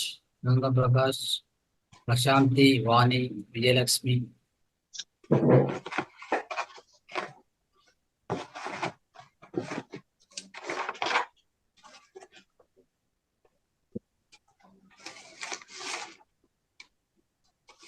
ಮಾತಾಡಪ್ಪ. ಅದ್ ಸಿಗ್ತಾ ಇಲ್ರಿ, ಬೇರೆದು ಓದ್ತೇನ್ರಿ ಸರ್. ಒಂದ್ ಬುಕ್ ಸಿಗ್ತಾ ಇಲ್ರಿ, ಬೇರೆದನ್ನ ಓದ್ತೇನ್ರಿ. ಅಂದ್ರೆ ಯಾವ ರೀತಿಯಾಗಿ ಪತ್ರಿ ಸರ್ ಅವರ ಒಂದು ಮಹೋನ್ನತ ಜ್ಯೋತಿ ಯಾವ ರೀತಿಯಾಗಿ ಒಂದು ಚೇತನ ಯಾವ ರೀತಿಯಾಗಿ ಬೆಳಕಾಗಿದ್ರಂತ್ರಿ, ಅದು ಅವರ ಹುಟ್ಟುಹಬ್ಬಕ್ಕೆ ಬರೆದಿರ್ತಕ್ಕಂಥದ್ದು ಸರ್ ಇದು. ಮಾಸ್ಟರ್ಸ್ ಮತ್ತೊಮ್ಮೆ ಎಲ್ಲರಿಗೂ ನಮಸ್ಕಾರಗಳು. ಕವನದ ಶೀರ್ಷಿಕೆ ಮಹೋನ್ನತ ಜ್ಯೋತಿ. ಗುರುವಿಗೆ ಜನ್ಮದಿನ ಇಂದು ಜನ್ಮದಿನ, ಬ್ರಹ್ಮಾಂಡಕ್ಕೆ ಧ್ಯಾನ ದಿನ ಇಂದು ಧ್ಯಾನ ದಿನ. ಸತ್ಯ ದರ್ಶನದ ಅರುಣೋದಯಕ್ಕೆ ಹಾಡಿತು ಮುಂಗೋಳಿ ಧ್ಯಾನಗೀತೆ. ಸತ್ಯ ದರ್ಶನದ ಅರುಣೋದಯಕ್ಕೆ ಹಾಡಿತು ಮುಂಗೋಳಿ ಧ್ಯಾನಗೀತೆ. ರಂಗು ರಂಗಿನ ಬಣ್ಣ ಚೆಲ್ಲಿ ಮನಕ್ಕೆ ಬ್ರಹ್ಮಾನಂದದ ಪರಮೋತ್ಕೃಷ್ಟ ಚಿತ್ತಿಗೆ. ರಂಗು ರಂಗಿನ ಬಣ್ಣ ಚೆಲ್ಲಿ ಮನಕ್ಕೆ ಬ್ರಹ್ಮಾನಂದದ ಪರಮೋತ್ಕೃಷ್ಟ ಚಿತ್ತಿಗೆ. ಅಂತರಂಗದಳು ಮಹಾಬೆಳಕು ಬೆಳಗುತ್ತಿದೆ ಬೆಳಕು ಬೆಳಕನ್ನ. ಅಂತರಂಗದಳು ಮಹಾಬೆಳಕು ಬೆಳಗುತ್ತಿದೆ ಬೆಳಕು ಬೆಳಕನ್ನ. ಸತ್ಯದ ಧ್ಯಾನ ಸೂರ್ಯನ ಸ್ವರೂಪ ಮಹೋನ್ನತ ಜ್ಯೋತಿ ಪತ್ರಿಜಿ ರೂಪ. ಸತ್ಯದ ಧ್ಯಾನ ಸೂರ್ಯನ ಸ್ವರೂಪ ಮಹೋನ್ನತ ಜ್ಯೋತಿ ಪತ್ರಿಜಿ ರೂಪ. ಮೋಹಗೊಂಡೆ ಅಧ್ಯಾತ್ಮದಳು ಮನತುಂಬಿ ಪ್ರೀತಿಸಿದೆ ಗುರುವನ್ನ. ಮೋಹಗೊಂಡೆ ಅಧ್ಯಾತ್ಮದಳು ಮನತುಂಬಿ ಪ್ರೀತಿಸಿದೆ ಗುರುವನ್ನ. ಪಡೆದುಕೊಂಡೆ ಜೀವಕ್ಕೆ ಸಾಕಾಗುವಷ್ಟು ಪ್ರೀತಿ ಪ್ರೇಮ ದಯೆಯ ಸಾಮ್ರಾಜ್ಯವನ್ನ. ಪಡೆದುಕೊಂಡೆ ಜೀವಕ್ಕೆ ಸಾಕಾಗುವಷ್ಟು ಪ್ರೀತಿ ಪ್ರೇಮ ದಯೆಯ ಸಾಮ್ರಾಜ್ಯವನ್ನ. ಕಂಡೆ ಕಂಡೆ ಬ್ರಹ್ಮಾಂಡ ಕಂಡೆ ಸೂಕ್ಷ್ಮಯಾನದ ಸಾನ್ನಿಧ್ಯದಳು. ಕಂಡೆ ಕಂಡೆ ಬ್ರಹ್ಮಾಂಡ ಕಂಡೆ ಸೂಕ್ಷ್ಮಯಾನದ ಸಾನ್ನಿಧ್ಯದಳು. ಕಂಡೆ ನಿಮ್ಮ ವಿರಾಟ ಸ್ವರೂಪ ಅನಂತಾತೀತ ಆತ್ಮಜ್ಞಾನದಲ್ಲಿ. ಕಂಡೆ ನಿಮ್ಮ ವಿರಾಟ ಸ್ವರೂಪ ಅನಂತಾತೀತ ಆತ್ಮಜ್ಞಾನದಲ್ಲಿ. ಬೆಳಗುತ್ತಿದೆ ಧ್ಯಾನ ಜ್ಯೋತಿ 75 ಸಂವತ್ಸರ ನಿರಂತರತೆಯಲ್ಲಿ. ಬೆಳಗುತ್ತಿದೆ ಧ್ಯಾನ ಜ್ಯೋತಿ 75 ಸಂವತ್ಸರ ನಿರಂತರತೆಯಲ್ಲಿ. ಜ್ಯೋತಿಯ ಜನ್ಮದಿನ ಕ್ಷಣ ಕ್ಷಣ, ಧ್ಯಾನ ಲೋಕವೇ ಮಹಾಜ್ಯೋತಿಯಲ್ಲಿ ಮಿಲನ. ಜ್ಯೋತಿಯ ಜನ್ಮದಿನ ಕ್ಷಣ ಕ್ಷಣ, ಧ್ಯಾನ ಲೋಕವೇ ಮಹಾಜ್ಯೋತಿಯಲ್ಲಿ ಮಿಲನ. ಇಷ್ಟೊಂದು ಹೇಳಲಿಕ್ಕೆ ಅವಕಾಶ ಮಾಡಿಕೊಟ್ಟಂತ ಎಲ್ಲರಿಗೂ ಧನ್ಯವಾದಗಳು ಸರ್. ಧನ್ಯವಾದಗಳು ಗುರು. ಇಲ್ಲ ಕ್ಲಾಪ್ ಸರ್. Very good. ಒಳ್ಳೇದಾಗಿದೆ ಸರ್, ನೀವು ಹೇಳಿದ ಹಾಗೆ ಆಗಿದೆ ಎಲ್ಲ ವಿಷಯ ಕೂಡ. ಎಲ್ಲ ಬೆಳಗ್ತಿದೆ ಸರ್, ದೀಪದ ಹಾಗೆ ಬೆಳಗ್ತಿದೆ ಎಲ್ಲರೂ ಕೂಡ. ಹೌದು sir. Thank you. Sunanda madam ಮಾತಾಡಿ. ಸುನಂದ ಮೇಡಮ್ ಅಡ್ಮಿಟ್ ಮಾಡ್ಕೊಂಡು ಮಾತಾಡಿ. ಸುನಂದ ಮೇಡಮ್ ಅನ್ಮಿಟ್ ಮಾಡ್ಕೊರಿ ಮೇಡಮ್. ಅವ್ರು ಅನ್ಮಿಟ್ ಮಾಡ್ಕೋಬೇಕು. ಬಟನ್ ಪ್ರೆಸ್ ಮಾಡಿದ್ರೆ. ಸರ್ ಕವನ ತುಂಬಾ ಚೆನ್ನಾಗಿತ್ತು, ಅರ್ಥಪೂರ್ಣವಾಗಿತ್ತು. ಹಲೋ,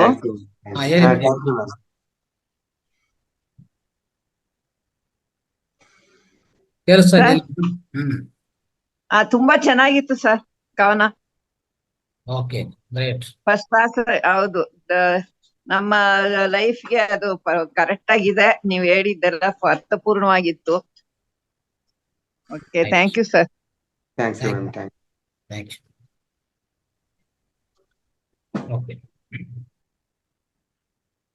ಓಕೆ ಸ್ನೇಹಿತರೆ, ಈಗ ಇವತ್ತಿನ ಕಾರ್ಯಕ್ರಮ ಮುಕ್ತಾಯ ಮಾಡೋಣ. ಸಮಯ ಆಸನ್ನ ಆಗಿದೆ, ಸಮಯ ಹೆಚ್ಚಾಗಿದೆ. Thank you sir. ಹೃದಯಪೂರ್ವಕ ಧನ್ಯವಾದ. Thank you sir. ಈ ಒಂದು ಅವಕಾಶವನ್ನು ಮಾಡಿಕೊಟ್ಟಿದ್ದಕ್ಕೆ ನಿಮ್ಮೆಲ್ಲರಿಗೂ ಧನ್ಯವಾದ ಸರ್. ಹೃದಯ ತುಂಬಿ ಧನ್ಯವಾದ. ಥ್ಯಾಂಕ್ ಯು ಸ್ನೇಹಿತರೆ, ಎಲ್ಲರಿಗೂ ಧನ್ಯವಾದಗಳು ಮತ್ತೆ ಶುಭರಾತ್ರಿ.